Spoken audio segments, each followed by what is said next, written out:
여러분들 잘 사는 개념이 뭘까요? 그 집이 강남에 아파트가 100평이 있고 벤츠를 몰고 다니는데 아버지는 맨날 나가서 바람 피고 엄마는 또 화가 난다고 젊은 사람이랑 바람 피고 애는 또 엄마 아버지 돈 가지고 매일 바에 가갖고 클럽에 가갖고 놀고 엄마 얼굴 아버지 얼굴 한번 못 보고 서로 따로 사는 그 집이 잘 사는 집일까요? 그 집은 못 사는 집이에요. 우리가 잘 사는 개념을 좀 바꿔야 돼. 이놈의 새끼야, 네가 놀러 갈 시간이 어디 있어? 너 공부 열심히 해서 서울대학 들어가갖고 삼성에 취직해서 그때부터 너 행복해. 여러분들 1살서부터 30살까지 안 행복한 애가 삼성에 들어가는 날부터 행복할까요? 저는 그런 일은 없다고 생각해요.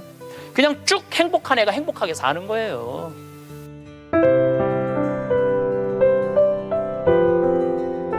네, 지금 대한민국은 돈이 흘러 넘치는 나라예요.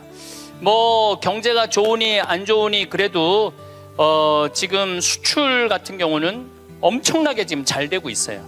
계속 흑자고 돈이 참 많은 나라예요. 문제는 배분을 못하는 거죠. 돈이 모자라는 건 아니에요.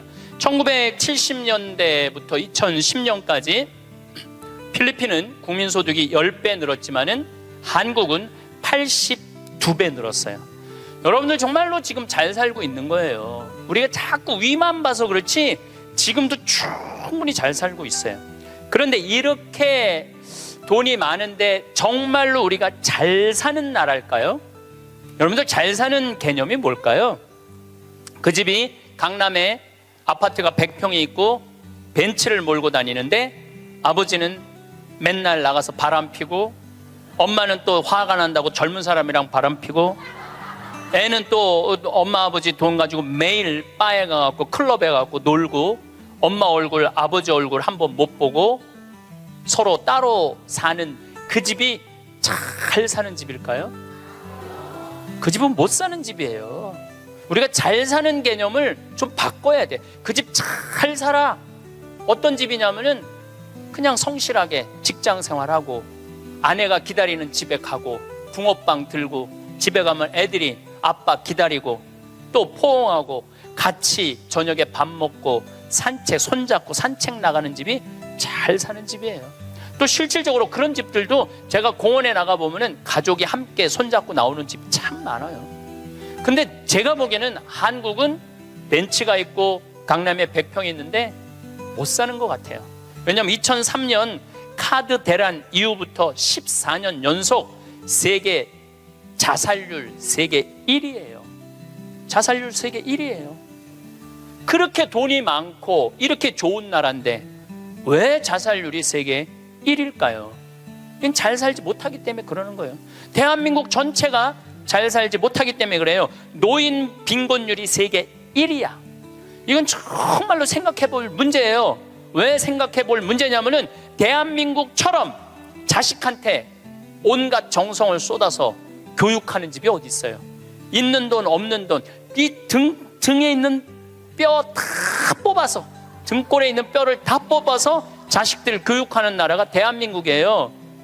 그러니까 있는 돈 없는 돈 다 주고 난 다음에 늙어서 자식이 갚아야 되는데 60살에 죽으라고 그러니 아니 갚을 생각이 전혀 없는 거 아니에요. 그리고 여러분들이 결정적으로 여러분들이 잘못하기 때문에 여러분들 고생하는 거예요. 여러분들 자식들 결혼하면 뭐라 그래? 니네들 우리는 신경 쓰지 말고 니네 둘만 잘 살아. 그러니까 둘만 잘 살라고 얘기를 하니까 걔네들만 잘 사는 거예요. 그렇게 말하면 안 되죠. 너희들 둘만 잘 살아 이러면은 그 부모는 자식 교육 잘못하는 거예요. 너희들이 이제 주위 사람들이랑 화목하게 지내고 부모님 공양 잘하고 애들 잘 키우고 하느님 일 열심히 하고 니네들 재능 가지고 나누고 살아. 이렇게 말해도 잘 살까 말까인데 아무것도 신경 쓰지 말고 니네 둘만 잘 살아.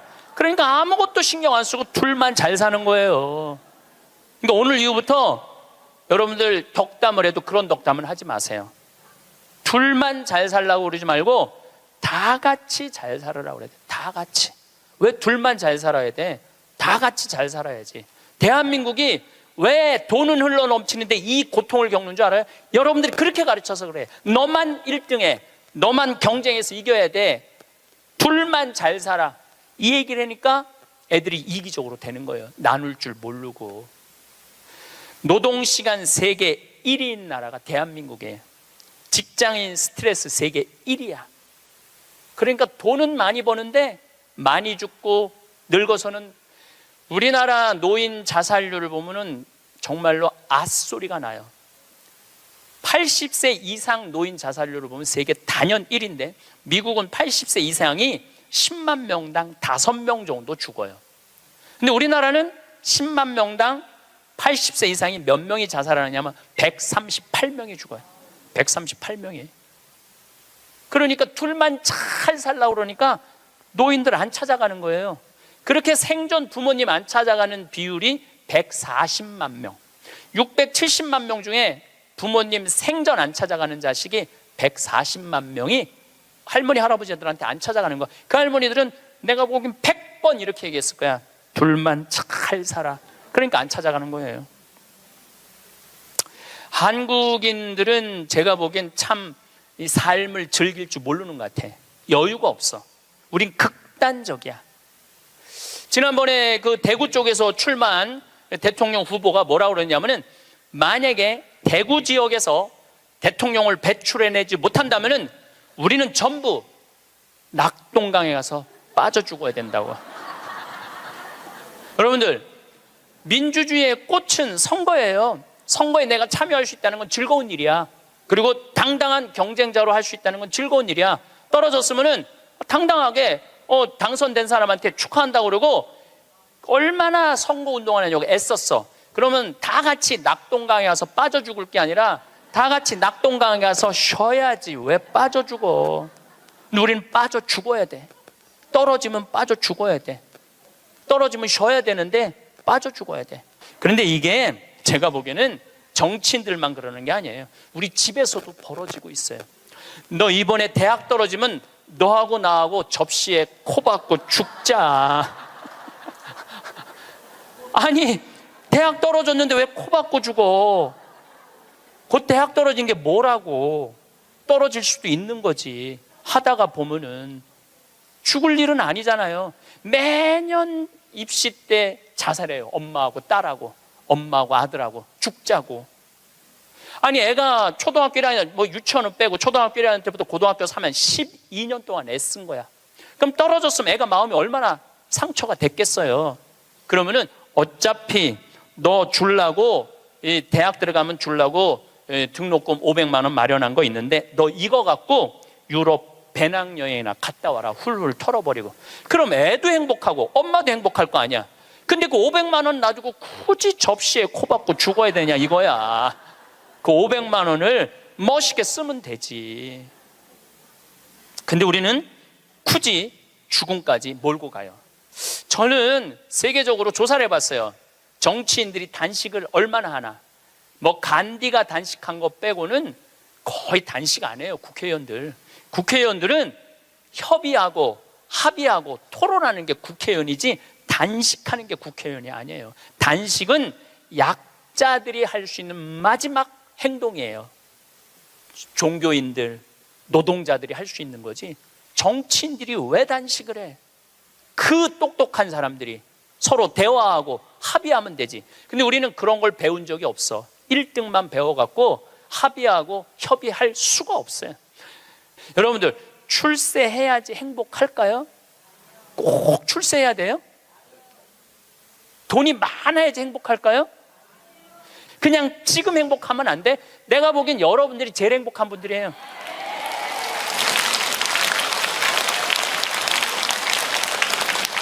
여러분들은 감옥에 가고 싶어도 갈 수가 없어. 누가 돈을 줘야지 감옥에 가볼까? 누가 돈을 줘야지.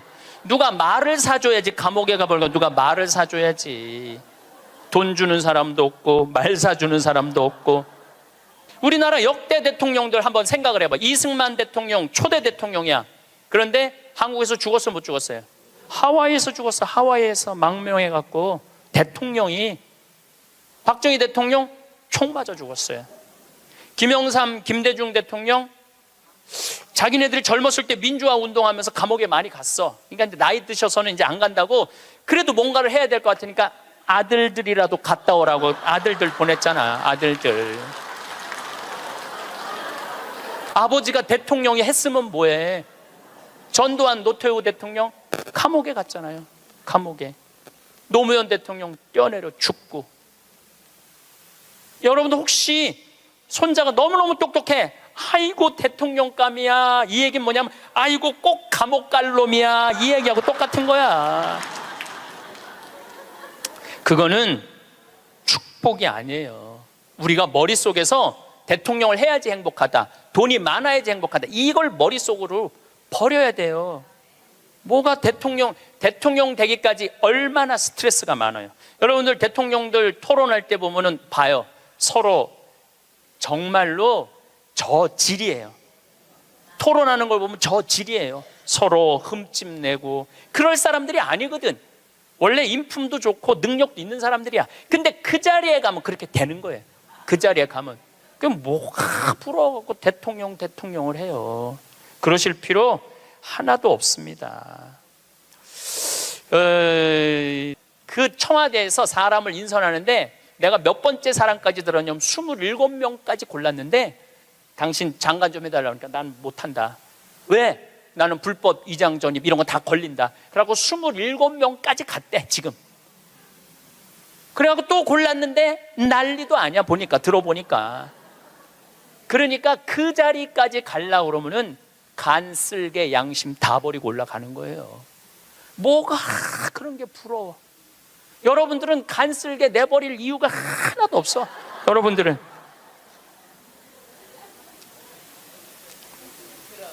사실은 요즘 대한민국에서 아주 재미난 통계가 하나 있어요.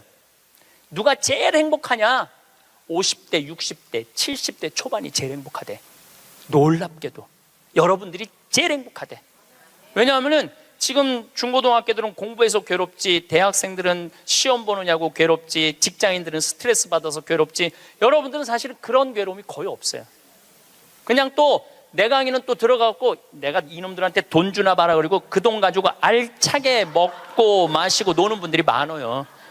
500만 원만 남기고 나는 간다, 이런 생각 가지고 있는 분들이 많아. 그래서 너는 너, 나는 나, 이게 참 중요합니다. 너는 너, 나는 나예요. 너하고 나하고 엉길 필요는 하나도 없어요. 자식 인생은 자식 인생, 내 인생은 내 인생이에요. 근데 우리는 자기를 위해서 쓰는 거를 못해. 해봤던 적이 없어. 자기를 위해서 1,000원도 써봤던 적이 없어. 1,000원도 벌벌 떠는 분들이 많아. 내가 그렇게 얘기했는데도 1,000원도 벌벌, 여기 많을 거야. 1,000원도 벌벌 떠는 분들이. 내가 이걸 언제 아느냐 하면은 내가 할머니들이랑 성지순례를 가보면 알아요. 성당에서 이제 한 할머니들 30분이랑 성지순례를 가잖아요. 인천공항에 딱 나타날 때 보면은 처음에 몰라봐요. 성당에서 보던 할머니랑 인천공항에서 보는 할머니랑 너무 달라. 선글라스 딱 끼고 스카프 목에 딱 두르고 돈을 얼마나 하는지 여기다 딱 돈가방 딱 차고 얼마나 멋있게 나오는지 몰라요.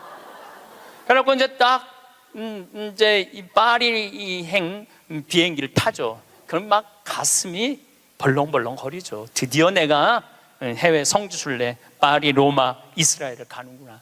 그래갖고 딱 파리에 내리면은요, 가이드가 버스를 딱 갖고 나와요.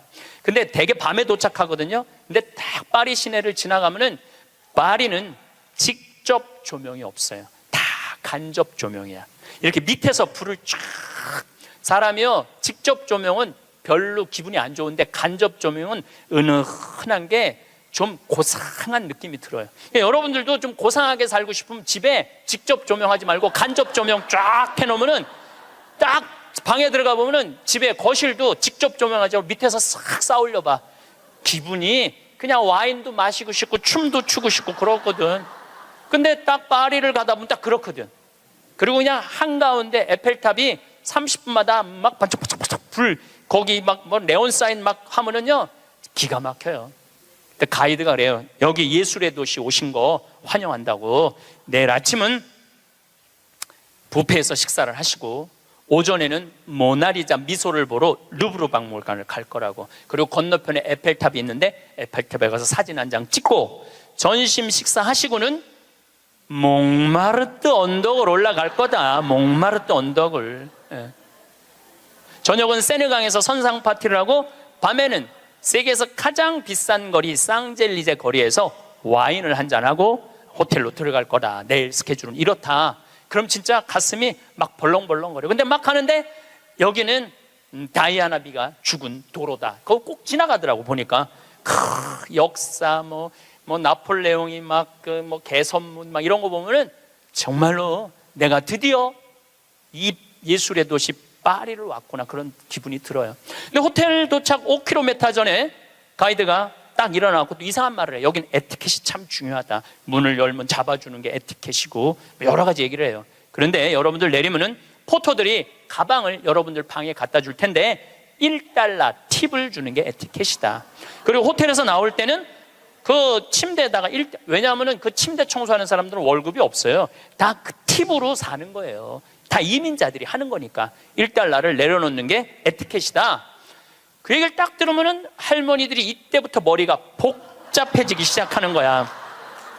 생각지 않았던 $2가 딱 튀어나온 거야. 생각지 않았던 $2가.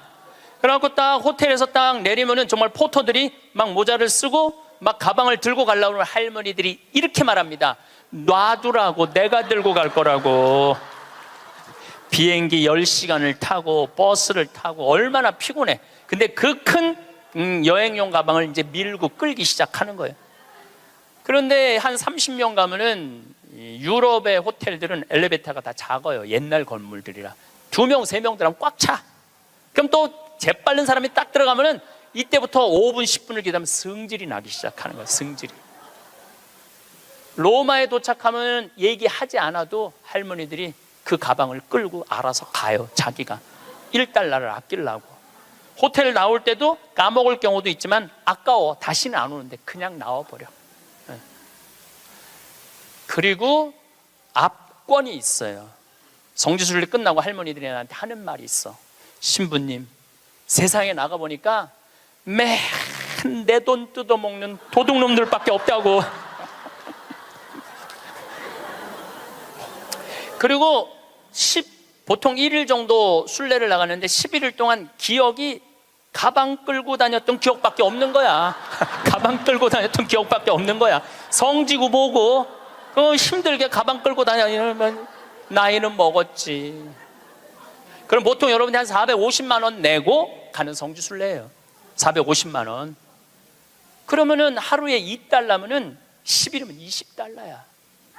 $20? 그게 뭐가 아깝다고. 그 $1 때문에 벌벌 떨면서 놔두라고, 내가 들고 갈 거라고. 그 무거운 가방을 그냥 $1 주고 땡큐 땡큐 하면 얼마나 좋아. 그런데 문제는 자기를 위해서 1,000원도 써봤던 적이 없는 거예요. 450만 원 내고 갔으면 기분 좋겠으면 얼마나 좋아. 근데 써봤던 적이 없는 거예요. 그 여행 갔다 와도 즐거웠던 기억이 하나도 없어. 완전히 도둑놈들한테 사기당한 그런 기분이야. 성지순례 갔다 왔는데. 저도 뭐 많이 다니죠. 1년에 4개월은 외국에 나가 있으니까. 이번에도 잠비아 끝나고 미국 교우들이 케이프타운, 희망봉, 아프리카 맨 끝에 거기 갔다 오고 싶다고 호텔 예약까지 다 예약해갖고 나하고 같이 갔어요. 케이프타운 호텔에 딱 가니까 진짜로 포터들이 가방 방번호 딱 찍어갖고 갖고 오더라고요. 나는요, 그 사람들한테 돈 한 번도 아낀 적이 없어요. 오면 $1 안 줘. $5 딱 줘요. $5 딱 주고 내가 한마디 하죠. 땡큐. I come from Korea. 내가 꼭 얘기를 해요. 왜냐하면 중국 사람인 줄 아니까. I come from Korea. 딱 그리고 $5 주면은 눈이 이만해지면서 정말로 머리가 땅끝까지 닿도록. 그 사람들은 그걸로 먹고 사는 사람들이야. 이민자들은. 내가 나를 위해서 450만 원을 썼으면 그 이민자들한테 $1, $2, $5가 아까워갖고 그거를 아끼려고. 도둑놈들이라고 그러고 사기꾼이라고 그러고. 그러니까 내가 그렇게 여유가 없는 거야. 마음의 여유가. 이번에도 애틀란타 강의를 마지막으로 했는데 호텔에서 한 4일 있었어요. 4일 있었는데 마지막 날은 거기다 내가 $10 딱 놓고 썼어요. 편지. 그 사람 이민자야. 편지를 항상 써요. 저는 마지막에 Thank you, God bless you, I come from Korea. 딱 이렇게. 네. 얼마나 좋아. 그거 쓴다고 내가 망하는 것도 아니고. 그 사람은 그걸 받음으로써 하루에 기쁨이 있잖아요. 내가 남에게 무언가를 나눠줄 수 있는 큰 기쁨, 주는 기쁨이 있어야 되는데 우린 끝까지 아껴. 근데 문제는 그걸 아껴갖고 정말 또 행복한 데 쓰면 좋은데 끝까지 아끼다가 죽어. 써보지도 못하고 죽는 분들 많아요. 써보지도 못하고 죽는 분들 많아요.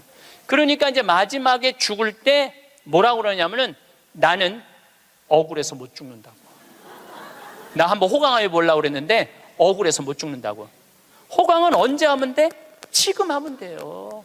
제가 항상 드리는 말씀이지만 내 생일날 내 기억해주는 남편도 없고 자식도 없어. 냉면 먹으면서 눈물 뚝뚝 흘리면서 지질이 복도 없는 년, 냉면 사주는 인간 하나도 없고 내 생일에 왜 내 생일을 남이 차려줘야 돼? 내가 차려주면 되지. 그렇지 않아요? 그러니까 야, 너 60년 동안 70년 동안 애썼다. 내가 오늘 너한테 한턱 쏠게. 네 태어난 날이니까 그럼 내가 가서 먹으면 되지. 그러니까 지질이 복도 없는 년이 먹는 냉면 맛이랑 내가 한턱 쏘고 먹는 냉면 맛은 냉면 맛 자체가 달라요. 여러분들 정말 1,000원을 쓰더라도 멋있게 써. 폼나게 써요. 냉면을 먹어도 뽐나게 나가서 먹어. 눈물 뚝, 콧물 뚝 흘리고 그러지 말고요. 행복은요 큰 데 있는 게 아니에요. 대통령 되고 무슨 장관 되고 국회의원 되는다고 그 사람들 안 행복해요. 그 사람들 소리 지르는 거 봐요. 그 사람들 행복하겠어요? 예, 안 행복해요. 부러워할 거 하나 없어요. 이번에 9월 29일부터 10월 10일까지 황금 연휴에 황금 연휴 발칸 반도를 갔다 왔어요. 체코, 오스트리아, 슬로베니아, 그 다음에 크로아티아, 그 다음에 잠깐 보스니아 이렇게 들렀다 왔어요. 근데 제가 처음 평택 비전동 본당 신부를 할 때 나야 교우들을 너무너무 사랑하죠. 정말로 많이 아끼고 귀하게 여기죠. 정성스럽게 대하죠. 근데 이제 내가 평창에 들어가니까 이제 본당이 없잖아요. 그 이제 연말만 되면은 나를 찾아오는 비전동 교우들이 있어. 그 나는 이제 연말이 되면 모든 에너지를 다 빼갖고 아무도 만나기 싫어. 와도 쳐다도 안 봐요. 세배하러 왔는데 무슨 세배냐고. 그런데 10년 동안 내가 보든 안 보든 자기네들끼리 밥 먹고 가도 10년 동안 변함없이 오는 친구들이 있어요. 근데 한 3년 전인가 4년 전에 또 세배라고 왔는데 내가 찬밥 대우를 했는데 마음이 좀 미안하더라고요. 근데 보통 저 같은 경우는 3년, 4년 후까지 스케줄이 보통 이렇게 보거든요. 근데 4년 전에 보니까 2017년 딱 황금 연휴 10일이 딱 걸려 있더라고요. 그래서 정말로 평범한 친구들이에요. 야, 2004년 후에 황금 연휴 10일이 있다. 나하고 그때 내가 온전히 너희들하고 같이 여행 갈게. 그랬더니 이 친구들 한 30명이 한 달에 20만 원씩 3년 동안 개를 모았어. 그러니까 한 달에 20만 원이면 240만 원에 거의 700만 원을 모은 거예요. 여행비는 한 400만 원밖에 안 되는데. 그래갖고 이번에 여행을 갔다 왔어요. 그런데 기가 막히더라고요. 그 성지 나라도 아름답지만은 성지가 너무너무 좋더라고요. 그런데 오스트리아의 마리아 체리라는 성지를 갔어요. 여기저기 너무 다니니까 무슨 성지도 모르고 그냥 계속 가는 거죠. 근데 오후 3시 미사를 이제 경당에서 봉헌하기로 했는데 대성당에 딱 갔는데 대성당은 안 빌려줘요. 우리도 여기 지금 왜 여기 모였는지 알아? 명동 대성당 안 빌려줘서 여기 와 있는 거예요. 대성당은 잘 안 빌려줘요.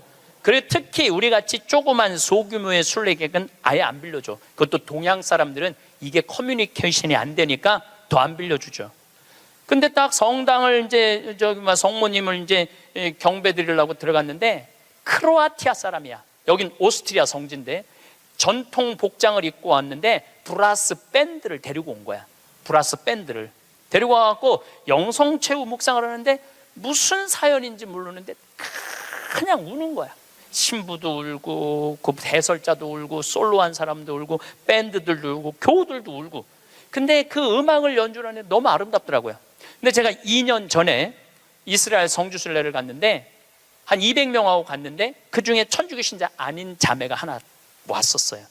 근데 이 성지순례를 하면서 이게 살아있는 예수님을 느낀 거야. 그리고 거기 또 다 가톨릭 성지잖아요. 이분은 종교가 달랐는데, 그런데 거기서 딱 요르단강에서 딱 거기서 천주교 세례를 받겠다는 거야. 그래서 요르단 강물을 퍼서 그 자리에서 세례를 줬어요. 세례명이 보난데 세례를 줬는데, 얼마나, 내가 세례를 줬으니까 영어로 father라고 그러냐. father, 아버지 아니야, 아버지. 아버지라고 그러면서 얼마나 안부도 잘 묻고 그러는지. 그래서 이번에 성주순례 데리고 갔어요. 성주순례를 데려갔는데 가톨릭 전례를 많이 못 봤잖아요. 근데 이 아름다운 전례를 보고 싶은 거야. 그래서 막 찾아갖고, 야, 빨리 와서 이거 가톨릭 이런 아름다운 전례가 있다. 그걸 보는데 다 우는 거야, 성가를 부르면서. 근데 그 성당의 그 울림이 얼마나 좋아요. 그 옛날 성당들이 울림이 얼마나 좋아. 막 기가 막히더라고. 그걸 한참 보고 있다가 보는데 3시 미사에 내가 제의를 입어야 되는데 5분을 지난 거야. 그래갖고 제의를 못 입었어요. 그래갖고 이제 제의를 입고 그 경당에 가려고 그랬더니 폴란드에서 성지순례 온 신부하고 교우들이 그 경당에 들어가 버린 거야. 그러니까 우리는 미사할 데가 없어진 거예요. 미사할 데가. 그 들어갔는데 어떻게 나오라고 그래? 우리 거니까 나오라고 그럴 수가 있어요. 그런데 우린 산에를 올라가야 되는 거야. 산에를. 대성당은 꿈도 못 꿨고. 그 이제 제대 그 제의실 맡는 형제가 제가 보니까 평신도 갔더라고요. 안 된다고. 저기 산으로 올라가야 된다고. 30분을 또 버스 타고 또 올라가면 우리 스케줄이 다 엉망이 되는 거잖아요. 너무너무. 근데 내 마음에 간절하게 대성당에서 미사를 봉헌하고 싶은 거야. 그 본당 신부가 나왔어요. 대성당에서 미사하고 싶다고. 바실리카거든요. 그랬더니 코리아에서 왔냐고 그래서, 우리 코리아에서 왔다고. 그럼 대성당에서 하라고. 대성당에서 하라고. 이거 아직 박수 칠 것도 아니에요 지금. 대성당에서 하라고 그랬는데 또 내가 키가 조그마니까 짧은 제의를 그 신부님이 다 찾아서 나를 입혀주더라고. 신부님이. 막 그때부터 가슴이 뛰기 시작하는 거예요.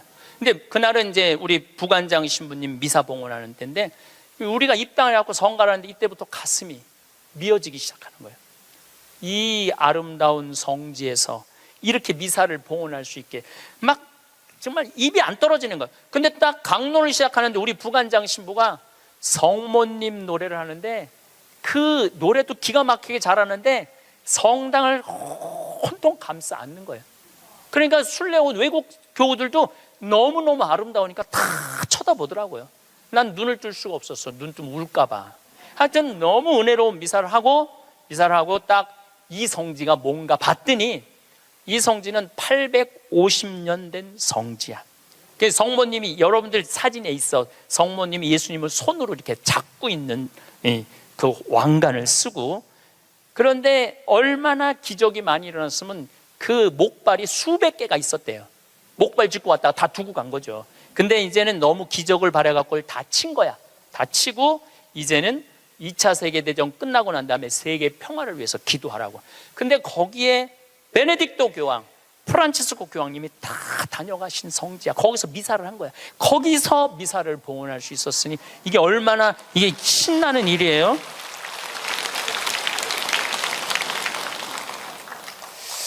저는 그 은혜로운 미사를 봉헌하고, 물론 그 성당뿐만 아니라 곳곳의 성당에서 미사할 때마다 은혜를 너무나 많이 받았어요. 그런데 나하고 같이 30명이 성주순례를 갔는데 거기 있는 분들은 다 일반 직장인들이야. 그냥 직장인들. 그렇게 열심히 신앙생활하고 신부한테 그렇게 잘하고 그렇게 착하고 성실하게 살아왔으면 그 정도는 누릴 자격이 있는 거예요. 그리고 여러분들이 부부가 평생 버는 돈이 23억이래요. 평균 대한민국에서 23억을 벌고 나를 위해서 500만 원 그 아름다운 성지순례 한 번을 못 가? 그리고도 지질이 복도 없는 년 성지순례에 보내주는 사람도 없고.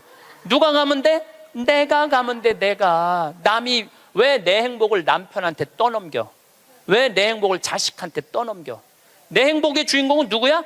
나야. 내가 나를 행복하게 해주면 돼요. 내가 남한테 바랄 거 하나 없어. 섭섭할 것도 하나 없어요. 저는 이 가장 잔인한 부모가 자식 판검사 만드는 부모가 가장 잔인하다고 생각해요. 여러분들 판검사 되려고 그러면은요, 태어나서부터 공부하기 시작해야 돼. 얘네들 태어나서부터 누워있으면 기역, 니은, 디귿, 리을 돌아가야 돼, 얘네들은. 그리고 초등학교, 중고등학교 때 해가 뜨는지 달이 뜨는지 모르고 살아야 돼요. 여러분들 그 특목고 들어가려고 그러면 새벽 2시, 3시까지 공부해요. 학원에서 그렇게 시켜요. 그렇게 공부를 해야 돼. 그러니까 얘네들은 행복이 뭔지 잘 모르는 애들이야. 그리고 엄마 나 좀 놀러 좀 갈 거야, 친구들하고 이번 토요일. 이놈의 새끼야, 네가 놀러 갈 시간이 어디 있어. 너 공부 열심히 해서 서울대학 들어가갖고 삼성에 취직해서 그때부터 너 행복해. 여러분들 1살부터 30살까지 안 행복한 애가 삼성에 들어가는 날부터 행복할까요? 저는 그런 일은 없다고 생각해요. 그냥 쭉 행복한 애가 행복하게 사는 거예요. 우리 집에 조카 손녀가 태어났어요. 이제 3살 됐는데 그 아이랑 같이 시간을 보내면은 그야말로 너무너무 재밌어요. 또 우리 누나가 만나면은 그렇게 주책스럽지 않은 여자인데 요즘 만나면은 손녀 얘기밖에 안 해요. 손녀가 뭐 말한 거, 행동한 거, 뭐 또 우리 그 로사는 그 뱀을 참 좋아해요.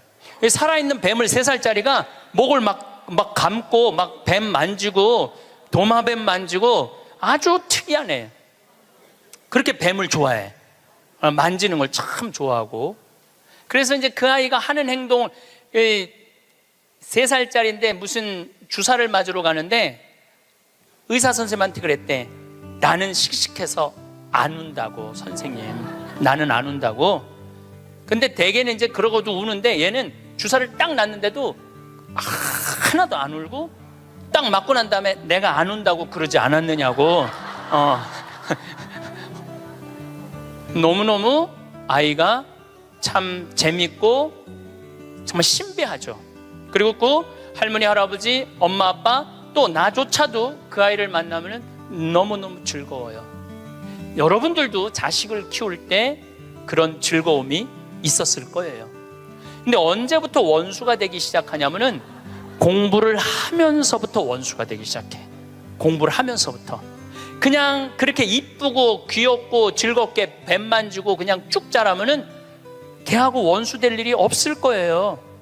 근데 공부를 시키는 순간부터 애한테 스트레스를 주는 거예요. 독해지라고. 너 그렇게 순해서는 안 된다고.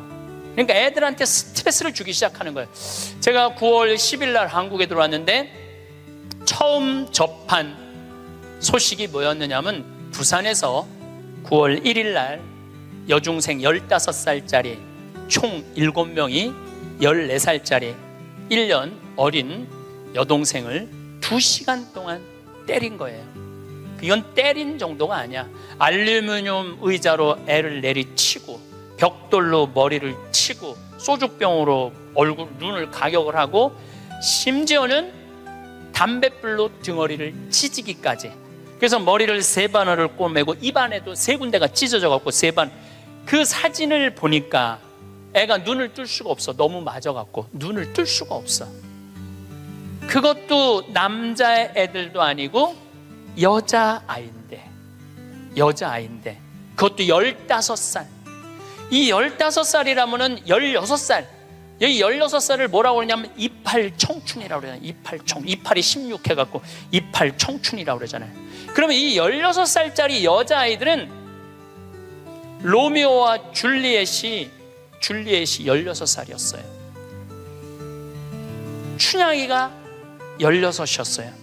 심청이는 15살이고 성모님이 16살이었어요. 가장 여자가 아름다운 나이가 16이에요. 가장 순수하고 깨끗한 나이의 아이가 16이에요. 그리고 제일 예쁠 때가 16이라고 그래요. 사람이 제일 여자가 제일 예쁠 때가 16이라고 그래. 그래서 이렇게 보면은 중학교 3학년, 고등학교 1학년 아이들을 보면 정말 꽃 같은 아이들 많아요. 너무너무 예쁜 아이들이 많아. 그런데 그런 여자아이들이, 이거는 깡패 중에 상깡패도 할 수 없는 일을, 그 판사님이 재판하면서 그랬잖아요. 개, 돼지도 이렇게 때리지 않는다고. 개, 돼지도 이렇게 때리지 않는다고. 그런데 그 여학생들이 그렇게 아이를, 그리고 인터넷에 올리고 자랑을 하고. 근데 내가 보기에는 그 아이들이 그렇게 된 거는 그 아이들 책임이 아니에요. 대한민국의 어른들 책임이에요. 대한민국 어른들 책임이에요. 어른들이 그렇게 키운 거예요. 어른들이 이렇게 가르친 거예요. 대한민국의 교육제도가 그렇게 된 거예요. 우리는 교육을 하는 거는 공부를 가르친다고 생각하는데, 여러분들, 교육은 공부를 가르치는 게 아니에요. 학교는 공부를 가르치는 데가 아니에요. 학교는 사랑을 가르치고, 양보를 가르치고, 협동을 가르치고, 노래를 가르치고, 예술을 가르치는 게 학교야. 근데 우리는 1등을 골라내고, 명문대를 보내고, 특목고를 보내고, 그게 교육이라고 생각하고 있는 이 대한민국이 만들어낸 슬픔이라는 거예요. 대한민국이. 이건 누구의 책임도 아니고 우리 모두의 책임이야. 그냥 애들은 애들답게 키워야 되는데, 학교 2시, 3시에 끝나고 나면은 학원을 전전긍긍하면서 밤 10시에 집에 들어오니 얘네들이 스트레스가 극에 달할 거 아니에요. 또 공부 못하면 사람도 취급을 안 하잖아. 사람이라고. 되게 공부 못하는 애들이 성격이 좋은 애들이에요. 초등학교 때 공부 못하는 애들 봐요. 다 성격 좋은 애들이에요. 내일이 시험인데도 느긋한 애들, 근심 걱정 없는 애들. 그런데 내일 시험인데도 느긋하게 컴퓨터 게임하고 텔레비 보고 있으면은 엄마가 느닷없이 이렇게 말합니다. 내가 너 같은 거 낳고 좋다고 미역국 끓여 먹은 내가 미친년이다. 초등학교 4학년 애가 엄마가 왜 나를 낳고 미역국 먹었다고 미쳤다고 그러지? 이때부터 삐뚤어지기 시작하는 거예요. 그리고 되게 성격 좋고 공부 못하는 애들이요, 성적에 신경을 안 써요. 확인도 안 해. 성적 확인은 누구만 하냐면 엄마만 하는 거. 엄마만. 걔는 시험을 잘 봤는지 못 봤는지도 몰라. 성적표도 그냥 갖다 주고, 그냥 행복하게 밥을 먹. 또 성격 좋은 애들이 밥을 또 잘 먹어요. 밥을 막 행복하게 먹고 있는데 성적 받아본 엄마가 애한테 또 한마디예요. 이 성적 받고 밥이 목구멍으로 넘어가냐? 너 그렇게 해서 어떻게 세상 살라고 그러느냐? 너 독하게 마음 먹고 살아야 된다. 그래서 애들이 점점 독해지는 거예요. 독해져 갖고 그렇게 1년 후배 여학생을 그렇게 두들겨 패는 거예요. 이거는 애들의 문제가 아니에요. 대한민국의 어른들의 문제예요. 부탄의 교육부 장관이 그 주간에 한국을 방문해서, 부탄 국민 행복지수 1위 나라예요. 그런데 이 교육부 장관이 정말로 대한민국 사람들한테 기가 막힌 얘기를 하고 갔어요. 부탄은 학교를 1등을 골라내는 곳이 아니라고 생각한다. 우리 교육은 아이들이 학교 와서 행복하고 즐겁게 놀고 사랑하고 양보하고 배려하고 질서를 가르치는 걸 우리는 교육의 목표로 생각한다. 근데 우리는 하버드 대학을 보내야 되고 서울대학을 보내야 되잖아요. 내가 그 얘기를 하니까 우리 후배 신부들하고 한 달에 한 번 모임이 있는데 후배 신부 하나가 그러더라고요. 신부님, 그 말 들어보니까 그래요. 어떤 아이가 엄마가 하버드대 그래갖고 애가 하버드대를 딱 합격하고 난 다음에 엄마한테, 엄마 원하는 하버드대 갔어, 나 찾지 마. 그리고 사라졌대요. 아직까지 안 나타났대요, 아이가. 그러니까 하버드 대학은 누가 가고 싶었던 거야? 엄마가 가고 싶었던 거예요. 애가 가고 싶은 건 아니에요. 우리가 지금 뭔가 교육을 잘못하는 거죠. 여러분들 정말로 공부 못하면 불행할까요? 내 조카들은 그렇게 저지방 대학을 저지하겠다고 저지방 우유를 그렇게 먹었는데 다 저지방 대학교 나왔어요. 근데 우리 조카 애들은 다 행복해요. 우리 조카 애들이 제발 삼촌 방송에 우리 얘기 좀 하지 마 그랬는데도 내가 안 할 수가 없는 게 애들이 너무너무 행복해요. 우리 조카들은 내가 수원에 어머니 아버지 모시고 식사한다 그러면은요, 일주일 전에 얘기하면 100% 다 나와요. 그러니까 공부를 못하는 건 죄가 아니야. 그런데 가족 모임에 안 나오는 건 죄야. 그건 죄야. 가족 모임에 안 나오는 건 죄예요. 공부를 못하는 건 죄가 아니에요. 그럼 우리 애들이 다 저지방 대학에 졸업을 했는데 우리 애들이 지금 불행하게 사느냐? 우리 조카 애들은 6명이 다 친해요. 왜냐하면 우리 조카 애 중에 한 명만 서울대학을 나왔으면 그렇게 친하지 않을 거야. 똑같이 다 저지방 대학을 나와서 애들이 너무너무 친해. 그리고 우리 조카 애들은 직장 생활하는 애들이 한 명도 없어요. 왜냐하면 직장 생활에 이력서를 낼 만큼 스펙이 안 돼. 그래서 직장 생활하는 애들이 한 명도 없어. 그런데 돈도 잘 벌어요. 우리 누나 아들은 2가지 일을 하는데 나한테 자세하게는 얘기는 안 해도 내가 보니까 대충 1년에 1억 이상은 버는 것 같아요. 다른 애들도 다 결혼도 잘하고 결혼 생활도 잘하고 행복하게 살아요. 얘네들은 어렸을 때 공부 딱 보고 내가 그랬어요. 우리 형제들한테 공부를 못하는 건 죄가 아니다. 죄인 취급하지 말아라. 그래서 얘네들은 학원을 다니는 애들이 거의 없어. 그리고 공부 못한다고 욕먹은 애들이 없어. 그러니까 얘네들은 지방대학을 다녀도 전혀 부끄러워하지 않아요. 욕을 먹었어야지 부끄러워할 거야. 욕을 먹었어야지. 욕을 안 먹으니까. 근데 이번에 우리 형 누나가 제일 위고 큰형이 있는데 큰형 아들이 대학을 졸업했어요. 물론 직장생활 못했죠.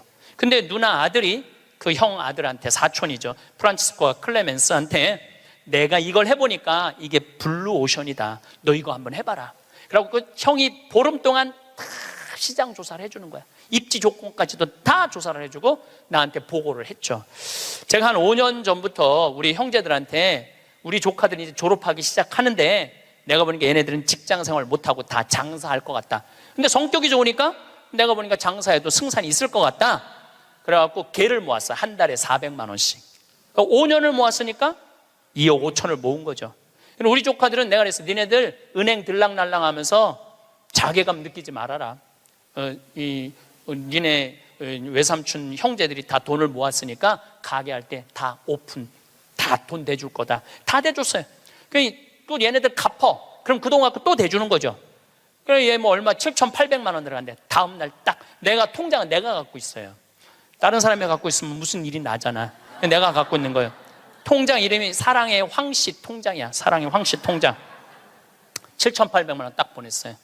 졸업하자마자 2월 20 며칠 날 오픈을 했는데 한 달 딱 지나고 났는데 보고가 들어왔는데 한 달 동안 다 제하고 번 돈 650만 원이래.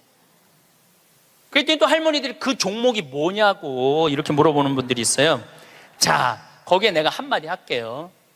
행복한 애가 가게를 하면은 돈을 벌어요. 불행한 애가 가게를 하면은요 망하게 돼 있어요. 종목이 문제가 아니에요. 행복한 사람이 행복하게 사는 거예요.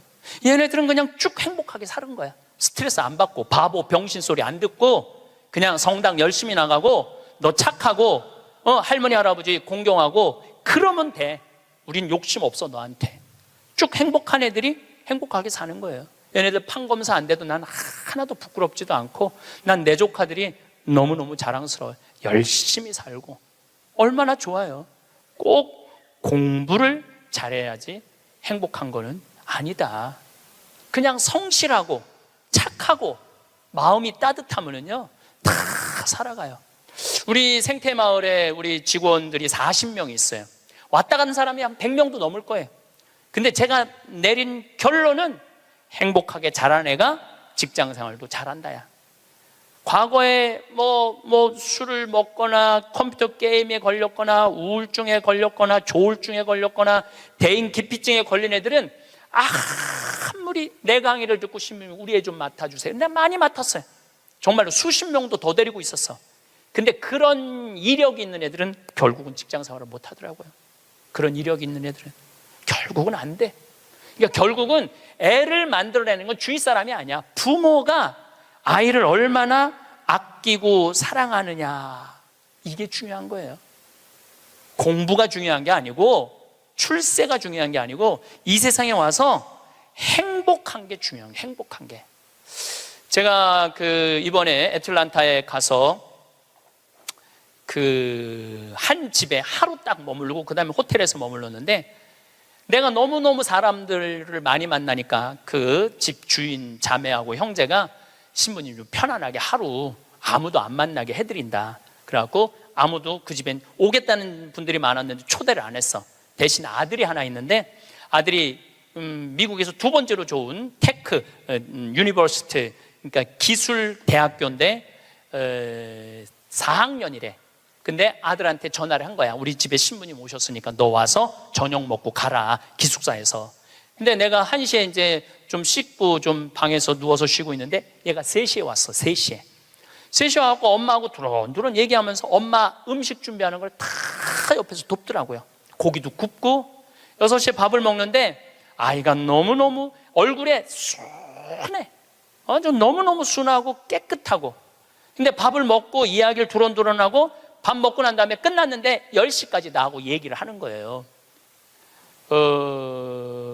색소폰을 연주를 기가 막히게 하는데 자기 연주한 것도 다 보여줘가면서 밤 10시가 되니까 엄마가 너 이제 기숙사 가라고 10시에 집에를 가더라고요. 학교를.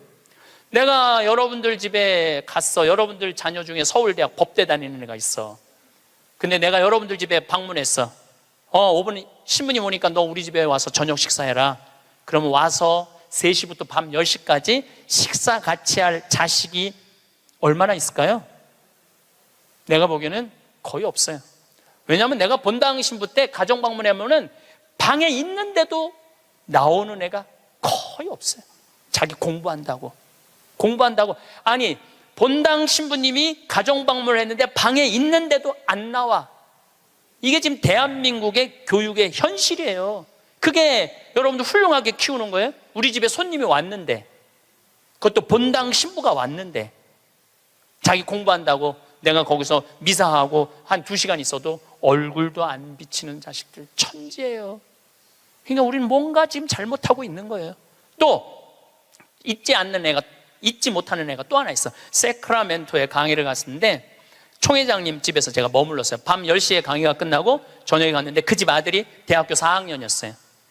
그런데 이제 총회장이 치과 의사라 이렇게 게스트하우스가 따로 있더라고요. 근데 거기서 이제 와인을 한 잔 먹고 이 얘기 저 얘기 했는데 1시 반까지 얘가 내 앞에서 시중을 들더라고요. 또 내가 물어봤어요. 야, 너 내일 학교 가야 된다며 왜 방에 안 들어가냐? 우리 집에 손님 왔는데 내가 어떻게 들어가서 자느냐? 나 그걸 아직도 잊지 않아요. 그리고 내가 신부님 잠자리 게스트하우스에 신부님 잠자리까지 봐줘야 되겠다는 거예요. 세크라멘토가 굉장히 덥거든요. 내 이불까지 봐주고 에어컨 온도까지 다 하고 나 침대에 눕는 거 보고 가더라고요. 근데 내가 왜 이 얘기를 하느냐면은 얘가 이제 대학원, 그러니까 의대는 보통 4학년 학부 끝나고 의대를 가거든요. 치대를 갔어. 라스베가스에 있는 치대를 갔는데 아버지가 굉장히 서울 치대 나와갖고 굉장히 돈을 많이 버는 분이에요. 근데 치대를 가서 얘는 군의관으로 지원을 했어. 군의관으로 지원하면 의대가 1년에 학비가 1억이래요. 그 학비를 국가에서 다 대줘. 그 용돈도 다 내줘. 야, 너 아버지 돈 많은데 아버지한테 돈 달라고 그러지 왜 네가 군의관까지 지원을 하느냐? 근데 또 그 아이가 또 잊지 못하는 말을 했어요. 내가 왜 엄마 아빠의 미래를 빼앗아야 되느냐고. 자기가 아버지 돈 쓰면 엄마 아빠 나 얼마든지 할 수 있는데 우리나라 명문대학교 애들은 엄마 아빠가 언제까지 살았으면 좋겠냐? 60살까지 살았으면 좋겠다고. 자기 뒷바라지 하고 죽었으면 좋겠다고. 이게 지금 대한민국이 교육을 잘못하고 있는 거예요. 크게. 난 내 강의 때 핸드폰 올려도 한 번도 신경질을 부린 적이 없어. 한 번도. 이것도 다 이해가 되더라고. 내 나이만 돼도 네 바지에서 올리는지 내 바지에서 올리는지도 몰라. 예. 또 우리 할머니들 내가 노인대학 강의해 보면은 핸드폰이 울려도 이게 끌 줄을 몰라요. 유일한 방법은 받는 거야. 딱 봐도 나 신부님 지금 강의 들어. 근데 저쪽에서 엄마 중요한 얘기야. 그러면 공간 개념이 없어져요. 말해봐. 그러고 나보다 더 크게 대화를 해. 무슨 일인데? 막 이러면서 나이를 먹으면 어쩔 수가 없어요. 그래서 내가 깨워서 있으라는 거예요. 깨워서. 근데 저도 내 핸드폰 켜놨는지 꺼놨는지도 몰라. 근데 이 진짜 내 들은 얘기인데 어떤 자매가 핸드폰을 켜놨는지 꺼놨는지 핸드폰을 뭐 냉장고에 넣어놓고도 찾고 지갑도 잃어버리고 가방도 잃어버리는 자매가 있었대. 근데 여러분들 그렇죠? 지금 깜빡깜빡하죠? 옛날 같으면 46세 평균 연령이었을 때는 100년 전에 여러분들 지금 살아있는 사람 한 명도 없어. 다 죽었어. 근데 너무 오래 사니까 그런 일이 벌어지는 거야. 너무 오래 사니까 잊어먹는 것도 많고. 근데 어떤 자매가 하도 건망증이 많은 자매가 너무 잘 잊어먹었는데, 근데 한 번은 이제 운전을 하려고 딱 차에 탔는데 운전대가 없어졌더래. 운전대가. 내가 이제 잊어먹다 운전대까지 잊어먹는구나. 너무너무 당황을 했대. 이 운전대가 어디 갔나 이놈의 차에. 한참을 찾고 정신을 차려보니까 앞문으로 타야 되는데 뒷문으로 탄 거야. 뒷문으로 타갖고 거기서 운전대를 찾고 앉아있어. 이게 뭐 앞문인지 뒷문인지도 모르고서 참 이게 너무 오래 살아서 그래. 너무 오래 살아서. 어쨌거든 이 친구가 한국에 평창에 와갖고 내가 또 장어도 사줬어요. 근데 이미 벌써 치대를 졸업하고 한국에 와서 용산에서 근무를 하고 이제 돌아가서 의사를 개업을 했다고 그래요. 내가 외국에 이렇게 다니면 경쟁이 없는 나라 애들이요 부드러워요. 따뜻해요. 경쟁이 없는. 근데 경쟁이 있는 데를 가보면요 너무너무 살벌해요. 근데 대한민국은 나라 전체를 경쟁으로 만들어 놨잖아요. 나라가 살벌한 거예요. 나라가. 또 이 프랑크푸르트에 유럽에 강의를 갔는데 그 가족들도 내가 잊지 못해. 내가 프랑크푸르트 주교자 성당에 가서 미사를 좀 봉헌하고 싶다 그러니까 엄마가 이 독일어가 유창하지 않았던 거죠.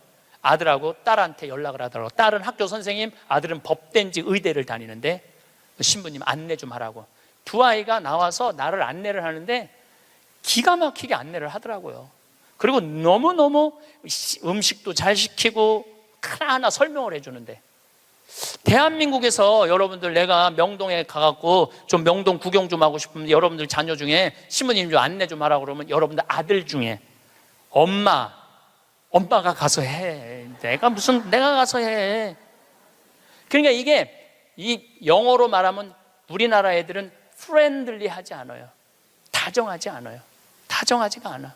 애들을 보면 굉장히 불편해. 애들이 지금 이러니 대한민국이 그런 지금 이 자기 1년 후배를 벽돌로 머리를 깨고 소주병으로 때리는 애들이 앞으로 만들어갈 세상은 어떤 세상일 것 같아요? 지금 대한민국이요 교육제도를 바꾸지. 제가 아까 1000년, 100년, 10년, 2030년, 2040년 얘기하죠. 완전히 새로운 세상이 되고 있어요. 지금 공부 잘한다고 좋은 세상은 끝났어요. 행복한 사람이 많아야지 행복한 나라가 되는 거예요. 그러니까 여러분들 행복한 나라를 가꿔야 돼요. 행복한 나라를. 나는 자연인이다 라는 프로 어때요? 보셔요? 산에 가갖고 그분들 아마 사업 망하고 건강 해치고 이런 분들이에요. 근데 그분들 물론 선택해서 가는 거겠지. 이 방송사에서 조금 조작도 있을 거예요. 그렇지만은 제가 보기에는 그 나는 자연인이다 그분들은 명예도 재산도 권력도 돈도 없는 사람들이야. 근데 그 사람들 행복해 보여 안 행복해 보여? 행복해 보이죠? 국회의원들 지금 그 사람들 여러분 보면 행복해 보여 안 행복해 보여? 그러니까 우리는 행복의 기준이 바뀌어야 돼. 신부님 말씀대로 성지순례도 가고 맛있는 것도 사 먹고 다 했는데 돈 다 썼는데 그때도 안 죽고 주머니에 돈 한 푼 없으면 어떻게 해요? 그때는 여러분들 어떻게 하면 되느냐면 집에 가만히 앉아 있으면 돼요. 그때는. 근데 문제는 뭐가 문제냐면은 나중에 쓰려고 지금 가만히 있는 분들이 많아요. 나중에 쓰려고. 근데 내가 이렇게 얼굴을 보니까 돈 쓸 수 있는 마지막 얼굴들이야. 나중에 어디서 나중에. 지금 안 쓰면은 나중에는 더 못 써요. 지금 안 쓰면 나중에 더 못 써요. 그러니까 지금 쓰세요. 성지순례도 가고, 한국도 지난 목요일 날 우리 직원들 데리고 민둥산에를 갔었어요. 정선에. 너무너무 잘 해놨어. 내가 뭐 전 세계를 다니면서 대한민국처럼 등산 잘할 수 있도록 꾸며놓은 나라도 없어요. 대한민국처럼 등산할 수 있도록 꾸며놓은 나라도 없어요. 또 그거 끝나고 난 다음에 정선에 레일 바이크라는 거를 우리 직원들 40명하고 탔어요. 이야, 신나더라고요. 우리나라도 다닐 때가 너무너무 많아요. 그리고 여러분들이, 제가 한 10년 전에 할머니들이 용돈이 5만 원 나올 때가 있었어요. 내가 그때 할머니들한테 뭐라고 그러냐면 5만 원 다 닦아 써라. 조금 있으면 10만 원 나올 거니까. 10만 원 올랐죠? 다 닦아 써라. 조금 있으면 20만 원 나올 거다. 지금 20만 원 나오죠? 다 닦아 쓰세요. 5년 후에는 최소한 60만 원, 70만 원 나와요. 5년 후에는 내가 자신 있게 얘기할 수 있어요. 그리고 그렇게 가야 되고, 그렇게 가야 돼요. 그래야지 여러분들도 행복하게 살 거 아니야. 우리나라가 경제 규모가 작으면 내가 이런 말을 감히 못해요. 우리나라 경제 규모 굉장히 커요. 그리고 대기업에서 돈을 내놔야 돼요. 대기업에서 돈을 내놔야 돼요. 이번에도 삼성 3분기 실적 보고하니까 그러니까 엄청나게 벌었더라고. 그런데 우리 이건희 회장님이 쓰러진 지 3년 5개월 돼요. 이건희 회장님 쓰러진 지 3년 5개월 된 거 아는 사람도 대한민국에 나밖에 없을 거야. 근데 쓰러질 때 재산은 12조 5,900억이었어요. 쓰러질 때 12조 5,900억. 근데 3년 5개월 만에 주식이 올라갔고 20조야. 20조. 그런데 그 20조가 무슨 의미가 있을까요? 아무 의미가 없어요. 재물은요, 내가 나눌 때 의미가 있는 거예요. 나 혼자 이걸 가지고 나 돈 많다고 자랑하는 건 아무 의미가 없어요. 그래서 인생은 여러분들, 이제는 여러분들이 자아 완성이라는 큰 숙제가 남아 있어요. 이제 뭐 출세할 것도 아니고, 판사 될 것도 아니고, 검사 될 것도 아니고, 국회의원 될 것도 아니고, 대통령 될 것도 아니잖아요. 그것도 중요한 것도 아니고, 가장 중요한 거는 내가 이 세상을 충만하게 살아가고 행복하게 살아가고 확신을 가지고 살아가는 게 중요한 거예요. 그럼 옆에 아주머니가 자식 얘기하면은 그 자식 얘기를 같이 받아줘야 되는데, 옆에 아주머니는 그러거나 말거나 자기는 남편 바람핀 얘기해요. 또 옆에 아줌마는 남편 바람핀 얘기 해거나 말거나 자기는 아파트 산 얘기해요. 주제가 다른 세 가지 이야기를 각자 지치지도 않고 30분 동안 계속 하는 거예요. 이해가 안 되더라고요. 우리 남자들은 정치 얘기를 지금 하고 있는데 아내가, 여보 우리 애가 자꾸 속을 썩여. 그럼 남자 신경질 부려요. 여보 나 지금 정치 얘기 하고 있잖아. 지금 정치 얘기 끝나면은 그 다음에 자식 얘기해. 남자는 한 번에 한 가지 주제만 얘기를 해요. 근데 여자는 동시에 세 가지 얘기를 동시에 하는 거야. 기분도 안 나빠하면서 계속 얘기하는 거예요. 기분도 안 나빠하면서 나는 왜 그런가. 근데 요즘 공부를 해보니까 이해가 되더라고요. 여자는 언어를 관장하는 뇌가 좌뇌에도 있고 우뇌에도 있대요. 머릿속에 말이 꽉 차 있는 거야. 말이 꽉 차 있으니까 말을 해야 돼. 그런데 말은 하긴 해야 되는데 또 들어야 되잖아. 근데 말을 하면서도 귀는 동시에 두 가지를 구분해서 들을 수 있대요. 이게 무슨 얘기냐면은, 한 아주머니는 자식 얘기 자기는 입으로 하면서 귀로는 남편 얘기도 듣고 아파트 얘기도 듣는 거야. 무시하는 게 아니야. 그냥 자기 각자 얘기하면서 상대방 얘기도 다 듣는 게 여자예요.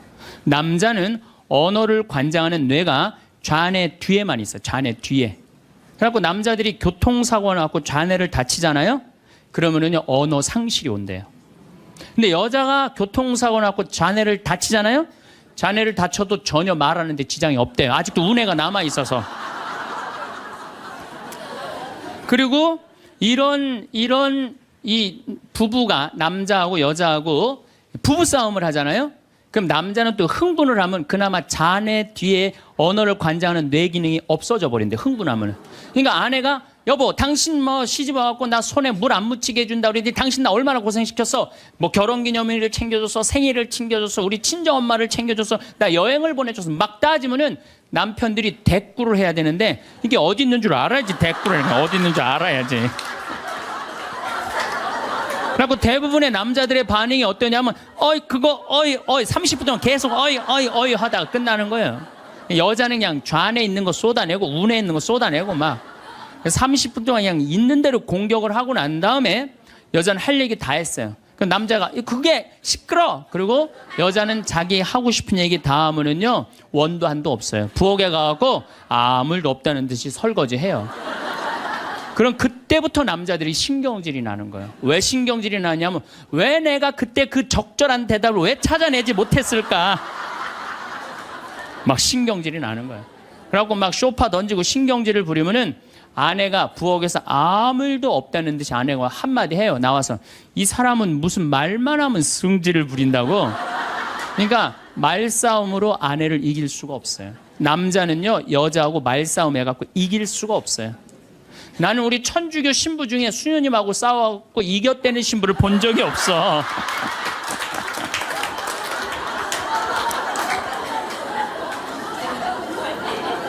말싸움으로 여자를 이길 수가 없어요. 말싸움으로. 하느님이 창조할 때 남자한테는 너는 하루에 10,000마디만 해라. 10,000마디만 해라. 창조할 때 그렇게 창조하신 거예요. 10,000마디만 하라고. 여자는 하루에 너는 25,000마디 해라. 25,000마디 해라. 그러니까 하느님이 10,000마디만 하라고 창조한 남자는 출근해갖고 직장에 가면 10,000마디 해요. 이 말 저 말 하면은 벌써 10,000마디 끝나. 집에 들어오면 더 이상 말할 수가 없어. 아니 하느님이 10,000마디만 하라고 그래서 10,000마디만 하고 들어온 거야. 집에 들어와서는 더 이상 할 얘기가 없는 거예요. 할 의무 끝냈어.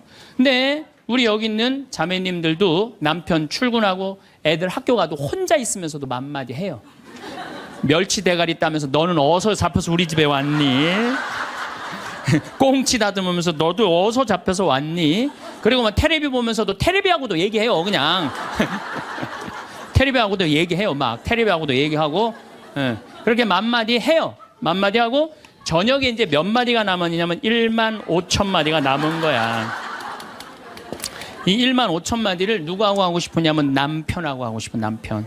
그래갖고 저녁 차려주고 남편한테 여보 그 옆집 여자 말이야. 아 오늘 저녁에 같이 저녁 찬거리를 사러 시장에 나갔는데 그 여자는 김치찌개 거리를 돼지고기 한 근만 사면 되는데 5근이나 사고 정신 나간 여자야. 그러니까 그냥 살림이 그 모양이지. 이랬는데 남자는 이미 더 이상 말하기 귀찮은 거예요. 그래서 남편이 한마디 해요. 쓸데없는 소리 하지 말고 부엌에 가서 국이나 더 떠오라고. 그럼 여자는 미치는 거예요. 아직도 15,000마디가 남아있는데 국 떠오라고 그러면 미치는 거예요. 근데 저도 이 말에 저도 동감을 해요. 왜냐하면 저는 10,000마디만 하게 창조된 인간이잖아요. 그런데 나는 이렇게 강의를 하면 10만 마디를 해. 10만 마디. 10만 마디라니까 사실은 난 사제관에 우리 생태마을에서 강의하고 사제관에 딱 밥 먹으러 저녁에 내려가잖아요. 한마디도 하기 싫어요. 한마디. 근데 우리 밥 해주는 자매님이 밥하고 난 다음에 뭐 이런저런 얘기할 거 아니에요. 뭐 개도 내가 5마리 키우니까 개 얘기도 하고 뭐 어쩌면 대꾸하기가 싫은 거예요. 그래서 한동안 대꾸를 안 했어요. 대꾸를 안 하니까 굉장히 기분이 나쁘잖아요. 신부님이 대꾸를 안 하니까 안 되겠더라고요. 그래서 하루는 불러서 내가 얘기를 했어요. 남자는 하루에 10,000마디만 하게 창조됐는데 내가 10만 마디를 한다. 그래서 나는 정말 대꾸하기가 싫다. 한마디도 하기 싫다. 그냥 밥만 먹고 싶다. 나한테 앞으로 말 시키지 말아라. 제가 얘기를 했어요. 얘기를 했는데도 그래도 우리 자매님도 여자인지라 말을 하잖아요. 그럼 막 말을 하는데 내가 얘기했는데 말하니까 신경질을 나잖아. 내가 인상을 딱 쓰면은 자매님이 한마디예요. 신부님 대꾸하라는 게 아니야. 그냥 나 떠드는 거니까 그냥 밥만 먹으라는 거야.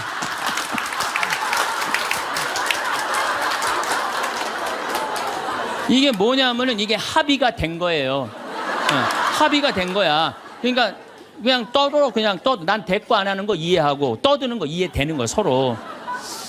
내가 보기에는 많은 부부들이 특히 우리 자매님들이 남편이 막 목석같이 있으면 이런 말을 해. 나는 사는 게 하나도 재미가 없다. 그러죠?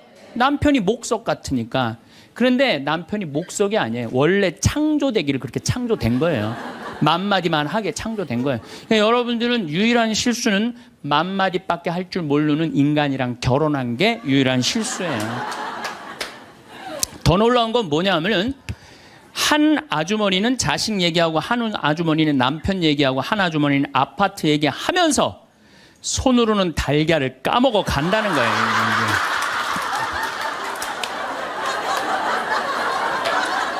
뭐 대단하지 않아요? 달걀.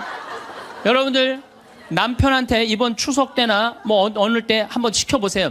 달걀 좀 까줘 그러면 남편은 어떻게 하는 줄 알아요? 달걀만 까요. 그것만 쳐다보고. 그 말 시키면 남편이 뭐라고 그래요? 지금 달걀 까잖아 지금. 남자는요 한 번에 한 가지밖에 할 줄 몰라요. 동시에 두 가지를 못해요. 근데 여자는 특성상 밥 올려놓고 찌개 올려놓고 다듬어야 되고 나물 다듬어야 되고 반찬해야 되고 동시에 여러 가지를 할 수 있어요. 그래서 집에 전화가 오잖아요. 전화가 오면은 아빠가 전화를 받으면 테레비 소리가 크면은 아빠가 한마디 해요. 시끄러워, 테레비 소리 줄여. 그러죠?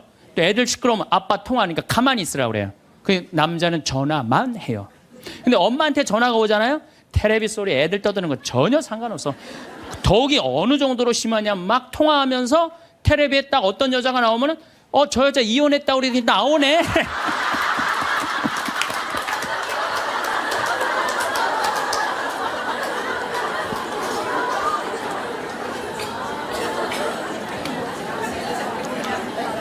이게 무슨 얘기냐면은 언어에 있어서 여자가 남자보다 뛰어납니다. 언어에 있어서.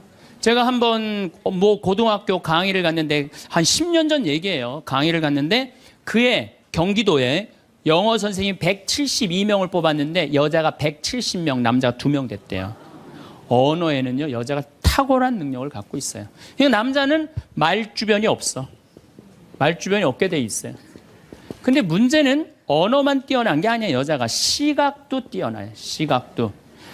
우리 눈에는 광수용체가 있어. 빛을 받아들이는 수용체, 짝대기, 사각형 짝대기가 1억 3천만 개가 있어요. 이게 남자 여자가 다 있어요. 근데 이 1억 3천만 개는 하얀색, 빨간색, 까만색, 파란색만 구분하는 거예요. 남자들은 이 광수용체 1억 3천 거 요것만 있어요. 남자들은 색깔 구분을 4가지만 해요.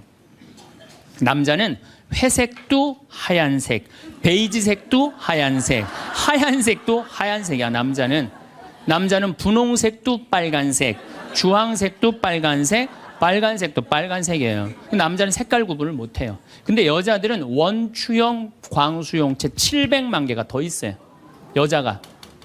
그래갖고 이건 온갖 색깔을 구분하는 거예요. 그러니까 나는 아직도 카키색이 무슨 색인지 몰라요. 카키색, 잿빛색, 쥐오리색, 뭐 별색을 다 얘기해. 여자들은 그런 구분이 다 되는 거예요. 여자들은 생겨 먹은 것 자체가 그렇게 생겨 먹은 거예요. 색깔.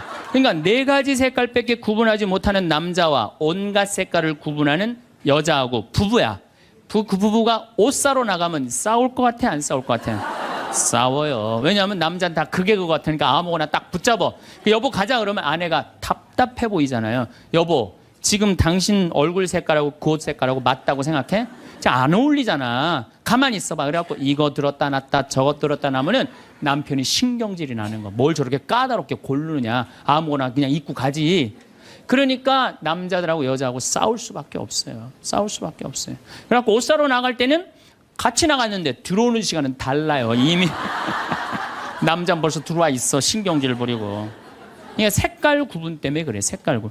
그런데 남자들은 옛날에 사냥하던 버릇이 있어서 시각이 터널형 시각을 갖고 있어요. 멀리 사슴을 발견해야 돼. 곰도 발견해야 되고. 그래서 멀리 이렇게 쪼여서 보는 습관이 있어요. 남자들은.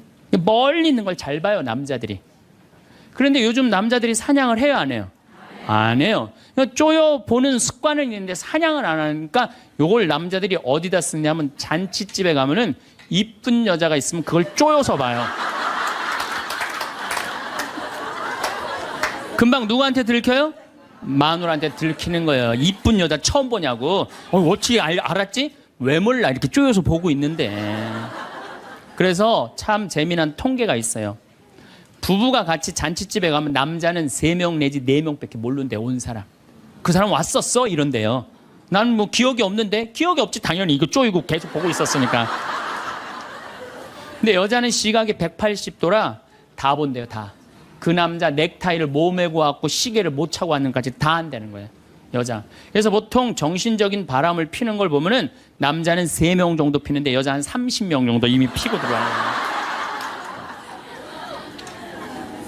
그런데 이게 이 터널형 시각을 가진 남편한테 아내가 심부름을 시킵니다. 여보, 냉장고에서 냉장고에서 치즈 좀 꺼내와.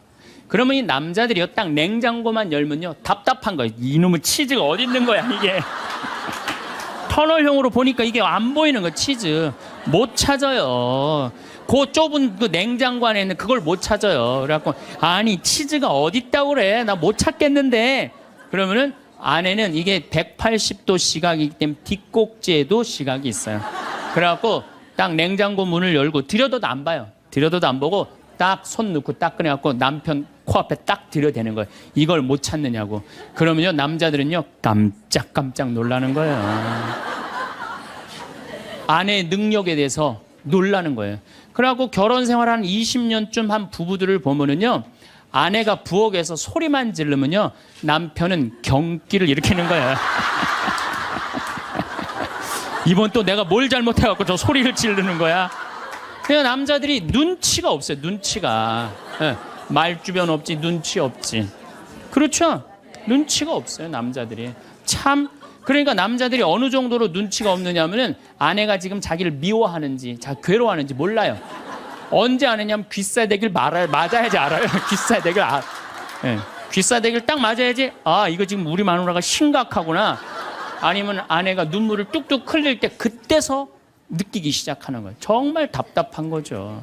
그러니까 말주변 없지, 눈치 없지. 근데 아까도 말씀드렸지만, 어제도 말씀드렸지만은 이게 40까지 50까지 살 땐 아무 문제가 없어요. 이게 100년 살면서요, 한 집에서 답답해서 못 살아요. 둘이 답답해서 못 살아요. 아니, 말주변이 있나, 눈치가 있나. 거기 더 미치는 건 뭐예요? 청각이 떨어져요, 남자가. 청각이 떨어져요. 보통 개는 10만 사이클 정도 듣는다 그래요. 10만 사이클. 10만 사이클 듣고, 그 다음에 어린아이들은 3만 사이클 정도는. 그래서 초등학교 아이들, 중고등학교 아이들이 헤비메탈 음악이 좋아해요. 걔네들 헤비메탈 음악 좋아하고, 엄마는 짜장면을 시켜서 혼자 먹고 나는 뭐 찌꺼기만 먹었어, 뭐 이런 랩 음악 걔네들은 다 들려요. 다 들려, 걔네들은. 여러분들은 잘 안 들리죠? 네. 얘네들 3만, 엄마들은 2만 사이클 정도로. 2만 사이클. 그러니까 젊은 부부가 같이 잠을 자갖고 건너방에서 애가 울잖아요. 그럼 누구 귀에만 들리느냐면 엄마 귀에만 들려요. 그래갖고, 여보, 난 너무 힘들어. 오늘 애하고 하루 종일 씨름을 해갖고 내가 힘들어서 못 일어나니까 당신이 일어나서 좀 나가봐. 이러면은 대부분의 남편들이 이렇게 말한대요. 아무 소리도 안 들리는데 뭐가 들린다 그래. 예민하게 굴지 말고 잠이나 자. 그러면은 누가 일어나서 나가느냐면은 아내가 일어나서 나가는 거, 엄마가 일어나서 나가는 거. 그러니까 아내들은 남편하고 살면 살수록 더 답답한 거야. 말주변이 있나, 눈치가 있나, 말귀를 알아듣나.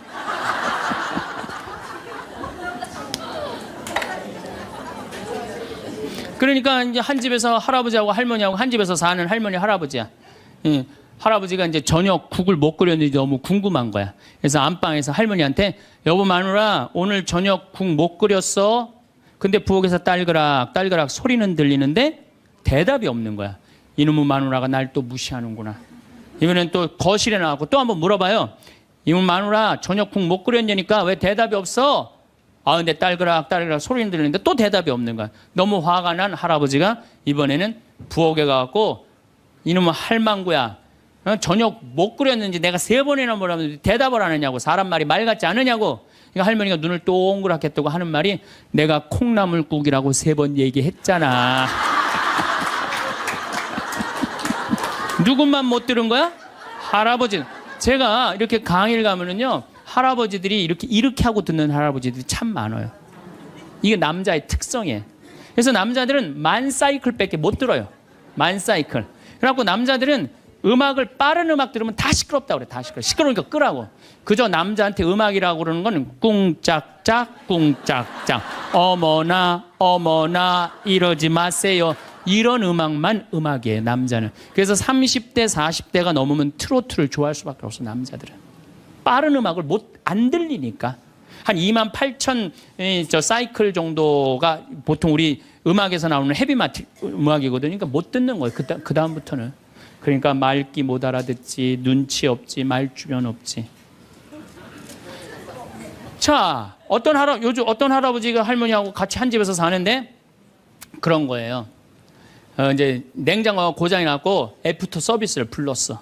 애프터 서비스를 딱 불렀는데 애프터 서비스 하고 난 다음에 갔어. 근데 요즘은 참 대한민국이 애프터 서비스 끝나고 나면은 고객센터에서 전화하잖아요. 고객님 매운 만족하십니까? 보통 만족하십니까? 그거 저 설문조사를 하잖아요. 근데 이게 또 할아버지가 전화를 받았네. 아, 냉장고 고쳤는데 이제 애프터 서비스라고 전화를 했는데 애프터 서비스 센터에서 전화했다 그러니까 뭘 또 애프터 서비스를 해주느냐? 그래갖고 뭐라고 그러니까 할아버지가 할머니한테 그런 거야. 여보 마누라 요즘 이상해. 냉장고 고쳤는데도 뭐 매운 만두 먹을래요? 보통 만두 먹을래요? 그렇게 물어보는데 말귀를 못 알아들어요. 말귀를. 그러니까 60이 넘어가기 시작하면 할머니들 목소리가 커지기 시작해요. 뭐 막 할아버지한테 막 소리 지르는 거예요. 소리 지르는 이가 말귀를 못 알아들으니까 소리를 지르기 시작하는 거예요. 그러니까 점점 나이 먹으면 할머니들은 거칠어지고 그러니까 말귀를 못 알아들으니까 기억력까지 떨어지게 돼 있어. 동시에. 그러니까 어떤 할머니 할아버지가 또 한 집에서 살면서 할아버지가 너무 배가 고픈 거예요. 할머니한테 심부름을 시켰어요.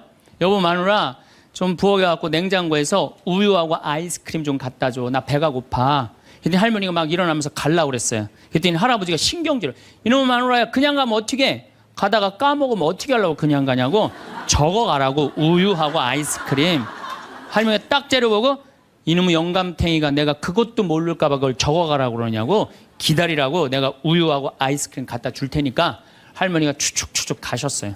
갔는데 한 몇 분 있다가 왔는데 할머니가 삶은 계란을 갖고 온 거예요. 근데 이 할아버지가 뭐라고 그러냐면은 기가 막힌 거예요. 고마워 마누라 삶은 계란 갖다 줘서. 자기가 뭐 시켰는지도 모르는 거야.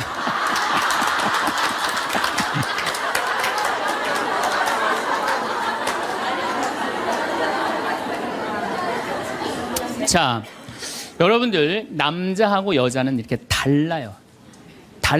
그리고 50이 넘어서면서부터 여자가 능력이 뛰어나요. 여자가. 그러니까 남자는 사실은 말주변도 없지, 눈치도 없지, 말귀도 못 알아듣지.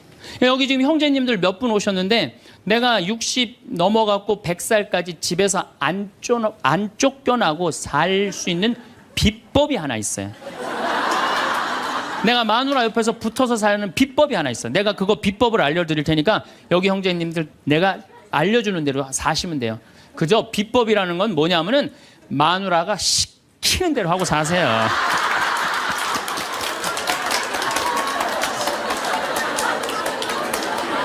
밥 먹으라고 그러면 밥 먹고 이 옷 입으라면 이 옷 입고 저거 입으라면 저거 입고 어디 갔다 오라면 갔다 오고 그러지 뭐 자기 뜻을 밝히지 마세요. 자기 뜻을. 그래야지 안 쫓겨나고 살 수 있어요. 시키는 대로 하고 살면 되지. 여성은 참 신비한 존재. 여자는요 생리를 하고 난 다음에 1일부터 18일까지 점점 기분이 좋아진대요.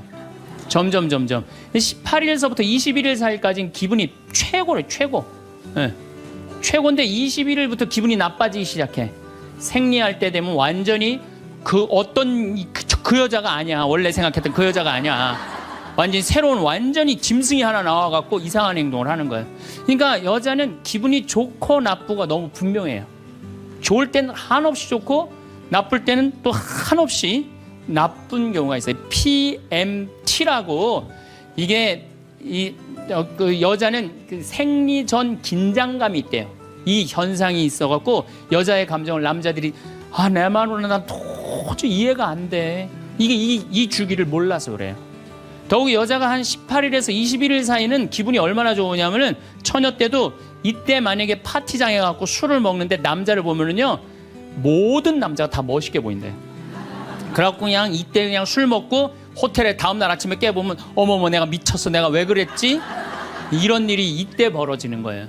그래서 보통 보면은 이렇게 부부들 보면 너무 예쁜 여자하고 이상하게 생긴 남자가 부부로 사는 경우가 있어요. 이 경우는 18일에서 21일 사이에 만난 경우에 이 경우는 전혀 어울리지 않는데도 같이 사는 경우가 있어요. 그걸 번개 맞은 사랑, 운명 같은 사랑 그런 거 아니에요. 그런데 이게 결혼할 때만 이런 현상이 일어나는 게 결혼하고도 계속 이 주기가 반복되는 거예요. 그러니까 남자들도 이걸 이해를 못하니까 답답한 거. 저 여자가 왜 저러나? 느닷없이 왜 신경질을 부리지? 또 느닷없이 너무너무 잘하고. 이런 주기, 본인들도 아마 그런 주기에 대한 인식이 있으실 거예요. 인간이라는 게 그렇게 복잡한 것 같아. 근데 옛날에는 이렇게 복잡해도 몰라도 됐어요. 그냥 참고 살고 그냥 견디고 살고 성당에서 십자가 생각하고 참으라고 그러면은 그냥 참고. 그리고 옛날에 제가 20년 전만 해도 신부님 남편이 때려요, 남편이 바람 펴요 그러면 저도 그랬어요. 참고 살으라고.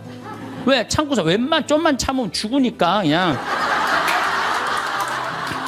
죽으니까 참고 살라고 그랬어요. 그 옛날엔 더 했죠. 그 옛날에는 100년 전, 200년 전에는 참고 살면 둘 중에 하나 아무나 빨리 죽으니까 그냥. 근데 요즘은요, 한 40살 된 사람이 남편이 때려요, 바람 펴요, 빚만 만들어놔 이러면요, 참고 살라고 얘기하기가 참 두려워요. 왜냐하면 참고 100년을 더 살아야 되는데 그거는 또 다른 형벌이거든요. 그러니까 여러분들도 이제는 남자라는 이 동물을, 짐승을, 종자를 이해를 하셔야 돼요. 남편을 이해하라는 게 아니에요. 남자가 생겨먹은 게 어떻고, 또 여기 있는 우리 형제님들은 여자가 생겨먹은 게 그러면 훨씬 좀 덜 싸울 거예요. 덜 크크크 치치치 카카카 된다니까. 그런데 이제 부부끼리도 서로에 대한 이해가 필요하지만은 여러분들 자녀에 대한 이해가 필요합니다. 자녀를 이해하셔야 돼요. 그리고 자녀하고 대화를 해야 돼요. 자녀하고 대화를 해야 되는데 우리나라 엄마들은 참 편안하게 교육해요. 딱 한마디만 하면 되니까 공부해. 이건 절대 교육이 아니에요. 절대 교육이 아니에요. 작년 3월 13일 날 고등학교 3학년 남자아이가 엄마를 죽였어요. 목으로 칼을 찔러서. 그런데 얘가 전국 4천등 하는 아이였대요. 모의고사에. 전국. 근데 엄마는 전국 1등 하라고 그래요. 전국 1등. 나는 전교 1등은 들어봤어도 전국 1등은 처음 들어봤어요. 전국. 자식한테 전국 1등을 하라고 강요한 엄마는 처음 들어봤어요. 근데 얘는 전국 4천등이면요 서울대 들어가요. 왜냐면 1년에 서울대 4,000명 정도 뽑거든요. 4,000명 정도 뽑으면 카이스트, 경찰대 이런 데 다 빠지면은요 서울대 들어가고도 남아요. 그런데 얘는 전국 63등으로 고친 거야. 63등인지 62등인지. 내가 고등학교 때 반에서 받은 등수야 이거야. 고등학교. 그런데 엄마가 이 성적표를 받아보고 아이를 야구방망이 골프채로 8시간을 두들겨 팼다는 거예요. 엄마가 전국 1등 하라고 그랬더니 왜 전국 62등 하느냐. 근데 3월 14일이 무슨 날이냐면 학부용 진학 상담하는 날이야.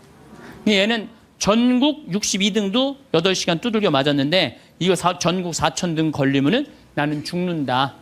그래갖고 엄마를 미리 죽인 거예요. 얘 지금 감옥에 가 있어요. 1차 재판 끝났어요. 3년형인가 지금 나왔어요.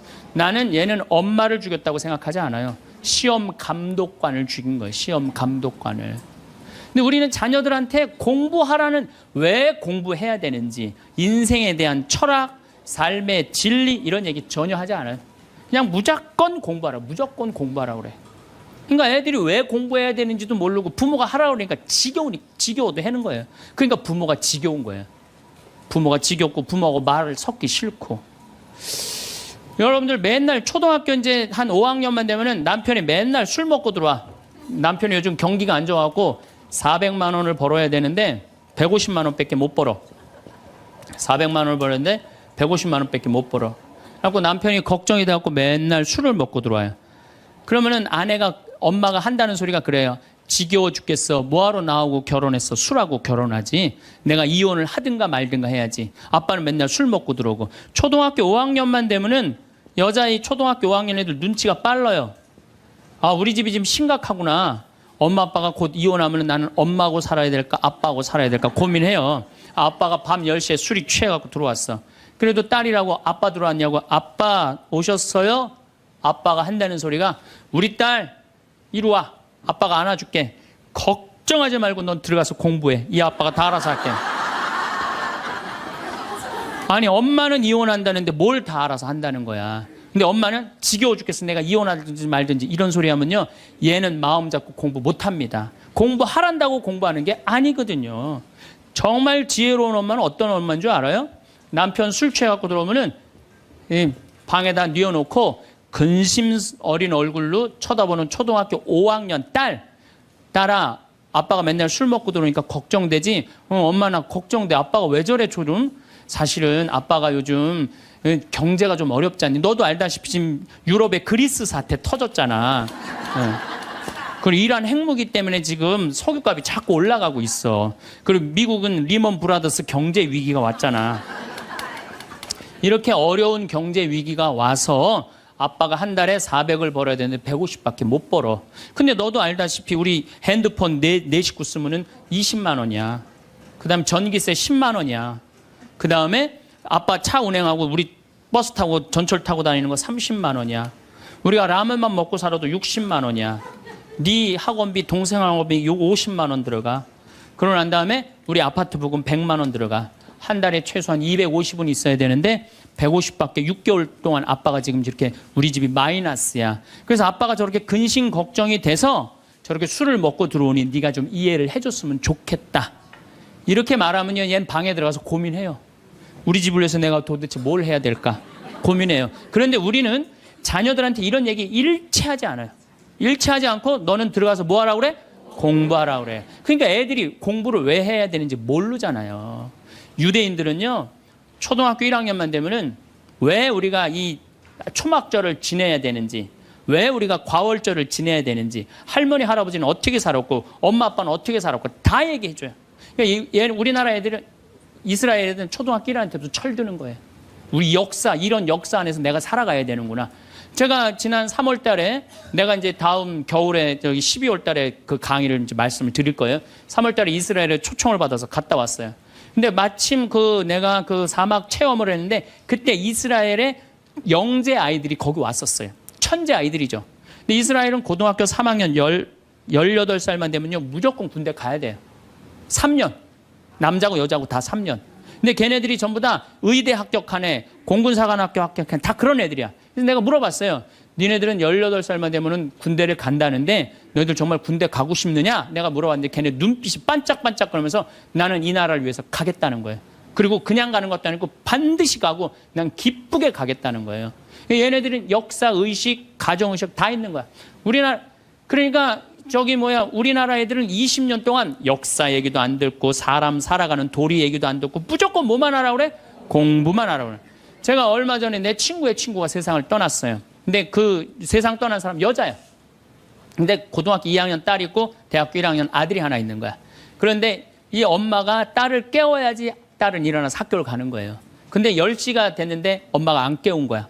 엄마가 왜 나를 안 깨웠지? 10시가 됐는데 부엌에 가보니까 심장마비로 죽은 거예요. 심장마비로 죽었는데 아들이 이제 올라왔죠. 지방대학 다니면서. 아들이 올라왔는데 아들이 장례 때 하나 울질 않더래요. 우리 친구가 가서 보니까. 그리고 그냥 슬퍼하질 않더래요. 그런데 장례하는 날 아빠한테 그러더래요. 아빠, 나 내일 MT가 있는데 나 그거 꼭 가고 싶은데 나 어떻게 하면 좋으냐고. 나 내일 MT 가게 해달라고 그러더래요. 철이 안 들은 거죠. 그런데 여러분들, 얘가 철이 왜 없을까요? 누가 이렇게 철없이 키웠을까요? 부모가 철없이 키운 거예요. 뭐 하라고 그런 거야? 공부하라고 그러는 말 외에는 한 얘기가 없는 거예요. 공부하라는 얘기. 우리 집에 이 형제가 4형제예요. 근데 우리 둘째 형이 머리가 나빠요. IQ가 99에. 난 126인데. 근데 우리 둘째 형이 중학교 1학년 때 어느 날 갑자기 공부를 잘하는 거예요. 반에서 1, 2등을 하는 거예요. 그리고 좋은 고등학교 가고 좋은 대학 나와서 대기업 하고 요즘 아주 그냥 번듯한 회사의 사장이에요. 그래서 내가 3년 전에 형한테 물어봤어요. 형은 IQ가 자기 항상 그러니까 난 99밖에 안 된다고. 형은 IQ가 99밖에 안 되는데 왜 이렇게 공부를 잘하고 사회에서 이렇게 정말로 남들 부러워하는 자리까지 올라갔느냐고. 왜 IQ가 99밖에 안 되는데 왜 갑자기 공부를 잘하느냐고 내가 물어봤어요. 근데 형이 이런 말씀을 저한테 하더라고. 형이, 신부님, 내가 중학교 1학년 때 아버지가 간 수술했어요. 큰 간 수술을 했어요. 난 초등학교 4학년 때 기억나요. 아버지 병원에 가면 천도복숭아 따먹었던 거 기억나요. 그리고 아버지가 퇴원을 하고 다음날 허리를 구부리고 출근을 하시더래요. 근데 우리 형이 보니까 어머니가 그랬대요. 여보 며칠 쉬었다가 나가라고 그렇게 허리를 구부리고 어떻게 출근을 하느냐고. 근데 아버지가 그러더래요. 나는 내 자식 먹여 살리고 공부시키려면 오늘부터 나가야 된다고. 그 일주일 동안 이 99짜리 IQ가 지켜본 거예요. 일주일 동안 지켜보면서 자기가 그런 생각을 했대요. 내가 저 아버지를 위해서 해야 되는 건 공부다. 그래갖고 이 99 IQ가 코피가 터져가면서 공부를 한 거예요. 근데 그 아들은 내가 봐도 그때부터 효자인데 지금까지도 효자예요. 왜? 부모의 삶에 동참했기 때문에. 여러분들은 자녀를 여러분들의 삶에 얼마나 동참시키세요? 어제 내가 평창에서 강의를 했는데 할머니 한 분이 그런 평생 한 번도 그런 얘기 안 했대. 자식한테 먹여주고 재워주는 거 외에는 한 게 없다는 거예요. 여러분들 개는요 10마디 알아듣는데요.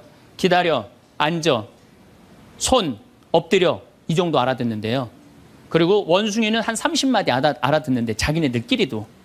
사람은 적어도 하루 한 집에서 살면서 10,000마디는 해야 된대요. 근데 우리가 자녀들한테 무슨 얘기해? 일어나, 밥 먹어, 학교가, 숙제, 공부해, 시험은 10마디 정도밖에 안 한 거야. 20년 동안. 어떤 뭐 하느님을 사랑하는 거, 사람을 사랑하는 거, 살아가면서 사람의 도리, 우리 집안의 내력 그런 얘기 생전 안 하는 거예요. 생전. 내가 어떤 고민을 하는지, 내가 어떤 갈등 속에서 사는지, 아빠하고 어떤 추억이 있는지 그런 거 전혀 모르는 거예요. 밥만 먹여주는 부모. 그러니까 10마디 이상 안 하는 거예요. 그러니까 내가 자녀를 키우면서 계속 들어가서 공부해 10마디 이상 안 한 이 집은 무슨 집이냐? 개 같은 집이에요. 개 같은 집. 사람 집이 아니에요. 사람 집이 아니에요. 다정한 대화를 할 수가 없는 거야. 그러니까 우리 이 둘째 아들은 정말 그때부터 지금 나이가 50이 넘었는데 아직까지도 효자예요. 그래서 내가 이렇게 나보다 신부가 됐으면 더 잘 살았을 거예요. 둘째 형이. 근데 큰형은 이제 우리 어머니 아버지가 이제 휴가를 이제 우리 생태마을 요즘은 이제 거의 못 오시는데 휴가를 오면 이제 누나, 큰아들, 둘째 아들이 돌아가면서 모시고 와요. 근데 이제 뭐 큰아들도 자기도 뭐 조그만 공장을 하는데 막 이제 바쁘니까 바쁜 와중에 어머니 아버지 모시고 오는 거 아니에요. 오다가 어머니가 아이고 얘야 묵주를 까먹었다 그러면 신경질을 부린대요. 바빠 죽겠는데 어떻게 하라고 그러냐고 지금 일주일만 손가락으로 하고 오라고 그냥 그런데요. 근데 둘째 아들은 어머니가 딱 이제 아들 둘째 아들이 태우고 평창에 오다 얘야 묵주를 까먹었다 그러면 둘째 아들은 그런데 우리 어머니가 저한테 해준 얘기예요. 어머니 걱정하지 마세요. 톨게이트 앞에서도 그런데 어머니 걱정하지 마세요. 차 돌리면 되죠 뭐. 그리고 그 차를 돌려갖고 30분 동안 집에 가서 그 묵주를 찾아서 모셔다 드린다는 거예요. 그러니까 부모가 불편한 게 싫은 거야. 왜? 이 자식은 중학교 1학년 때부터 누구의 삶에 동참한 거야? 부모의 삶에 동참한 거야. 여러분들은 자녀들을 언제부터 삶에 동참시켰어요? 부모가 속이 썩는지 아빠가 힘든지 고통스러운지 그런 건 하나도 얘기 안 하잖아요. 그리고 너는 뭐만 하면 돼? 공부만 하면 되는 거야. 저는 요즘 우리 사회가 지금 굉장히 거칠다 그래요. 왕따, 그 다음에 학원 폭력, 성폭력, 굉장히 뭐 아주 충격적인 사건들이 많이 벌어지잖아요. 내가 보기에는 이거는 다 집안에서 교육이 잘못, 말이 안 통해서 그래. 부모가 진리를 애들한테 알려줘야 될 거 아니야. 진리를. 그리고 하느님의 사랑도 알려줘야 되고. 근데 그런 얘기 생전 안 하는 거예요. 저는 요즘 무슨 대책 막 낼 때 정말로 한심해요. 그런 대책으로는 해결이 안 돼요. 저는 중학교 때 성당을 이틀 갔어요. 토요일 날, 일요일 날. 뭐 이틀 간 게 아니라 6일이면 6일 다 갔죠. 7일이면 7일 다 갔어요, 성당. 매일 가서 성당 살았어요. 그 성당 가면은 매일 교리 배우고, 거룩한 것 배우고, 진리 배우고, 사람 사랑하는 거 배우고, 사람 배려하는 거 배우고. 그랬잖아요. 학원이 무슨 학원이야. 토요일 날에는 맨날 친구들하고 이 순교자 성월에는 유대철, 내가 그때 주인공 됐었어. 유대철 연극하고 성탄 때는 또 저기 뭐 성가 연습하고 문학적으로 심성적으로 신앙생활을 했을 때는 아이들이 거룩하고 그중에 또 뭐 신학교 간 뭐 학사님 있으면 그 학사님 너무너무 부러우면 나도 한번 신부로 살아볼까? 또 수녀원 간 사람 있으면 또 이 여자아이들도 나도 저렇게 아름다운 수도자로 살아볼까? 그런 문화가 있었다고요. 근데 우리 천주교만 그런 게 아니라 자라보면 교회 다니는 애들, 절에 다니는 애들 다 그렇게 자랐어요. 그러니까 심성이 예쁘게 자라는 거죠. 근데 요즘 애들은 뭐만 해요? 공부만 해요. 그러니까 심성이 예쁘게 자랄 수가 없는 거예요. 아무리 대책을 발표해봐요. 소용이 없는 거예요. 그래서 나는 진짜 똑똑한 정치인이라면은 토요일 날, 일요일 날 신앙생활 하게 해야 돼요. 똑똑한 정치인들이라면. 그 문화생활 하게 해야 돼, 애들이. 절대 공부를 하면 안 돼요. 토요일 날, 일요일 날은. 그렇게 잘하면은 우리 사회가 굉장히 건강해지고 거룩해지고 진리가 충만한 나라가 될 거예요. 공부한다고 되는 일이 아니에요. 공부한다고.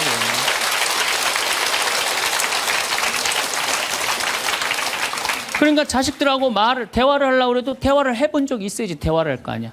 공부하라는 말 외에는 해본 적이 없는데. 그래서 엄마 명동에 어때? 좋았어? 좋았어. 어떻게 좋았어? 그냥 좋았어. 넌 들어가서 빨리 공부해. 자, 그렇다면은 내가 어떻게 하면 대화를 잘할 수 있을까? 말을 잘할 수 있을까? 첫 번째, 들어라. 우리가 이게 부족해요. 듣는 게 부족해. 우리나라 사람들이 듣는 게 부족해. 제가 평택에서 본당 신부할 때 교우가 한 5,000명 됐었어요. 본당 신부 혼자 하는데 하루에 고해성사를 200명, 300명이 보는 거예요. 너무너무 힘든 거야. 그러니까 내가 주일날 막 교우들이 1분 이상 고해를 하면 막 신경질이 나는 거야. 그러니까 할머니들이 그냥 신부님 내가 6.25 때 시집 와갖고 그냥 독자 집에 시집을 왔는데 아들을 하나 낳았어요. 아들을 하나 낳았는데 그놈이 독자라고 내가 너무 오냐오냐 해서 키우다 보니까 이놈을 장가를 보냈는데 이놈이 이혼을 해갖고 손자를 나한테 맡겨갖고 내가 지난주에 그 손자 찾으러 다니느냐고 주일미사를 빠졌어요. 아, 주일미사 빠졌는데 왜 6.25 전쟁부터 시작을 해. 그래서 내가 그래요. 저 교우들한테 항상 교육할 때 죄는 간단히 죄 진 것만 얘기해라. 과정은 설명하지 말고. 그러니까 참 교우들도 죄 결론만 얘기하는 게 참 답답할 거 아니야. 고해소에서 그 답답한 속을 털어놔야 되는데 신부님은 막 200명, 300명 주름 기다리고 있고. 근데 내가 능평이라는 데 본당 신부를 딱 갔는데 교우가 500명이야. 딱 10분의 1이야. 고해소에 들어가고 성물돌 끝났는데도 들어오는 사람이 아무도 없는 거야. 너무 심심한 거예요. 그래갖고 이제 고해소에 딱 들어오면 너무 반가운 거예요. 그래갖고 신부님 저 시어머니를 미워했어요. 그럼 평택에서는 4계명 부모에게 효도하라고 그랬는데 미워하면 안 된다. 예수님이 십자가 생각하고 시어머니한테 잘해라. 딱 간단해. 그렇게 했는데 능평에서 이 자매 나가면 이제 아무도 안 들어오니까 이 자매 나가면 아무도 안 들어오니까 내가 뭐라 그러냐면 왜 시어머니를 미워하는데요? 아이 뭐 내가 시집을 왔더니 그냥 손자하고 그냥 고모하고 그냥 남편만 하고 나는 그냥 완전히 식모 취급하고 친정에도 못 가게 하고 그러면 안 되지. 그 시어머니 며느리한테 밥 얻어먹으면서 정신 나간 시어머니네. 그러면은 그 자매가 신이 나는 거지. 신이 그것뿐만 아니라 내가 혼수 살림 얼마나 구박을 많이 받았는지 몰라요. 그러면은 내가 이제 정말 늙으면 그거 정말 다 그래. 하여튼 자매님 참 그런 집에서 힘들게 산다 그러면 막 눈물 콧물 흘려가면서 시어머니 욕을 바가지로 해요. 그러면서 자매가 신부님 이렇게 시어머니 욕해도 되느냐고. 걱정하지 말라고. 여긴 비밀이 지켜지는 데니까 걱정하지 말라고. 한 20분 정도 막 시컷 시어머니 욕하면은요, 대부분의 며느리들이 뭐라 그러냐면 신부님 꼭 시어머니가 있어서 불편한 것만은 아니에요. 시어머니가 애도 봐주고 반찬도 이런 거 저런 거 해줄 때는 나 너무너무 좋아요. 그런 것도 있어요. 예. 신부님 이번 사순절을 맞이해서 내가 우리 성가정 만들려니까 내가 시어머니한테 내가 잘할게요. 뭐 잘하면 좋죠. 그럼 반찬도 맛있게 하고 한 번 더 웃으면서 얘기할게. 훌륭하십니다. 나는 한 게 아무것도 없어. 그러느냐고. 그러면 자기가 고해하고 자기가 훈화하고 자기가 보속하고 자기 결심까지 다 하기가 나가. 말은요, 들어주기만 하면 돼요. 여러분들 친구들하고 무슨 상담할 때 지적질할 필요 하나 없어요. 나이 50, 60 넘어갖고 너 그러니까 네가 그 꼴로 사는 거야. 그러면 자기 속 얘기하는 사람이 너 그러니까 그 꼴로 사는 거야. 그럴 때 맞아. 내가 그래서 내가 이 꼴로 사나 보다. 그럴 것 같아. 기분 나빠할 것 같아요. 당연히 기분 나빠하죠. 당연히. 우리 집에 많은 그 중고등학교 학교 다니기 싫어하는 애들을 데리고 와요. 요즘 내가 바빠서 거의 상담을 못 하는데 데리고 오면은 얘가 학교를 안 간다는 거예요. 중학교 2학년, 3학년 애가 학교를 관두겠다는 거예요. 그러면 내가 많은 경우 상담을 하면은 거의 90%는 그랬던 것 같아요. 너 학교 많이 다니기 싫으니? 네, 다니기 싫어. 그럼 관둬. 뭐 다니기 싫은데. 신부님한테 다니라고 설득하러 데리고 왔는데 신부님이 뭐라 그래? 나는 이제 그렇게 마음 먹고 애가 오는 거예요. 저 엄마가 날 저기까지 데려간 거는 나를 학교를 다시 다니게 설득을 시키려고 저 신부를 만나게 해주는구나. 근데 내가 관둬. 뭐하러 다녀? 내가 엄마한테 자세히 얘기해 줄 테니까 너 관둬. 근데 왜 다니기 싫은데 이거 이유가 뭐야? 그럼 공부도 따라가기 힘들어. 그래, 맞아. 한번 따라지면 그거 못 따라가. 너 있잖아. 너는 머리로 살 놈이 아니라 내가 보기엔 몸으로 살 놈이다, 너. 너 우리 생태마을에 와갖고 농사나 져라. 그러면 이제 자기 친구 얘기, 부모한테 섭섭한 얘기 다 해요. 그럼 얼마나 힘들었겠니? 그거 다니기, 너 수업 시간에 조는 이유가 있지. 이해를 해야지 알아서 볼 거 아니야. 이해도 안 되는데 눈 뜨고 쳐다보고 있는 거 쉽지 않지. 시민 그거 어떻게 알았냐. 다 내가 옛날에 해봐서 알아. 한 1시간 동안 얘 공감, 동감 해주고 고개만 끄덕여주면요. 얘네들이 거의 끝날 때 뭐라 그러는지 알아요? 신부님 막 그래도 아무리 생각해봐도 중학교는 졸업해야 될 것 같아요. 아니야. 중학교 졸업할 필요 없어. 나중에 네가 철 들으면 졸업해도 돼. 자퇴 그냥 하는 걸로 하자. 아니에요, 신부님. 중학교 졸업하는 게 나을 것 같아. 그래? 그러면 가서 한번 다녀봐. 다니다 힘들면은 꼭 나한테 얘기하면 내가 꼭 엄마한테 얘기해 줄게. 그래서 중학교, 고등학교, 대학 졸업한 애들 많아요. 아직도 연락하는 애들이 많아요. 신부님 감사하다고. 우리 신앙은요, 그냥 지나갈 게 하나도 없어. 다 정말 황금이에요, 황금. 또 시에나의 성책이죠. 이거는 이제 훌쩍 또 넘어서 1700년. 1700년에 시에나에서 거행 미사를 하고 있는데 어떤 도둑이 들어와서 성체를 훔쳐가요. 그때는 옛날에는 우리 성체를 어떻게 했어요? 성체 영화로 갈 때 침 뱉으면서 성당 갔어요. 퇴퇴퇴. 왜? 거룩한 성체 영화인데 침 넘어가면 안 된다고. 퇴퇴퇴 뱉으면서 갔어요. 그리고 몇 시간 전에 공복제 24시간 하루 종일 굶었어요. 요즘은 뭐 30분으로 줄어들었지만 세상 좋아졌어요. 그래서 옛날에 그 왕림성당 125주년 한다고 그러는데 그 왕림성당에 그 동네 사람들이 다 갈 때요. 너무 배가 고파고 하루 공복제를 지켜야 되니까 물 먹고 간 거 물 먹고 시내 물 먹고 그리고 이 태태태 침 뱉고 성체 깨끗하게 모신다고. 그런데 옛날에는 성체가로 떨어지는 것도 무서워서 쟁반 가지고 어떻게 했어요? 다 바쳤잖아요. 그러면 혀로 하면은 쟁반 그것도 나 어렸을 때 복사해갖고 그 쟁반 난 또 주교자 성당에서 쟁반 돼갖고 복사할 때 죽어 한 1000번 이렇게 하고 나면요 올 때마다 여러분들은 아멘 혀로 내밀었잖아요. 기억나요? 네. 그러니까 그 성체도 다시 다 쟁반하면은 제대해서 다 닦았다고요. 그런데 이 성체를 잊어먹었다 난리 난 거예요. 그래갖고 그냥 신부들이 그냥 그거 하면 무릎 꿇고 24시간 동안 주교님한테 혼나고 그랬거든요, 옛날에. 근데 이 성체를 도둑 맞았으니 이게 어떻게? 난리가 났는데 3일이 지나서 소년 성가대회가 거기에 쌀독, 가난한 이들한테 하는 그 쌀독에서 찾아내요. 그래갖고 그 성체를 이제 이거 명할 수가 없잖아. 그래갖고 모셔두는데 그래도 특별한 일 있을 때마다 해가 처음엔 300 몇 개를 잃어버린 거예요. 그런데 요즘은 뭐 223개 남았대요. 그런데 이게 300년이 지났는데도 하나도 안 변한 거예요. 이게 면역 밀떡은 조금 지나면 변하거든. 100년, 200년, 300년이 지났다 하나도 안 변한 거예요.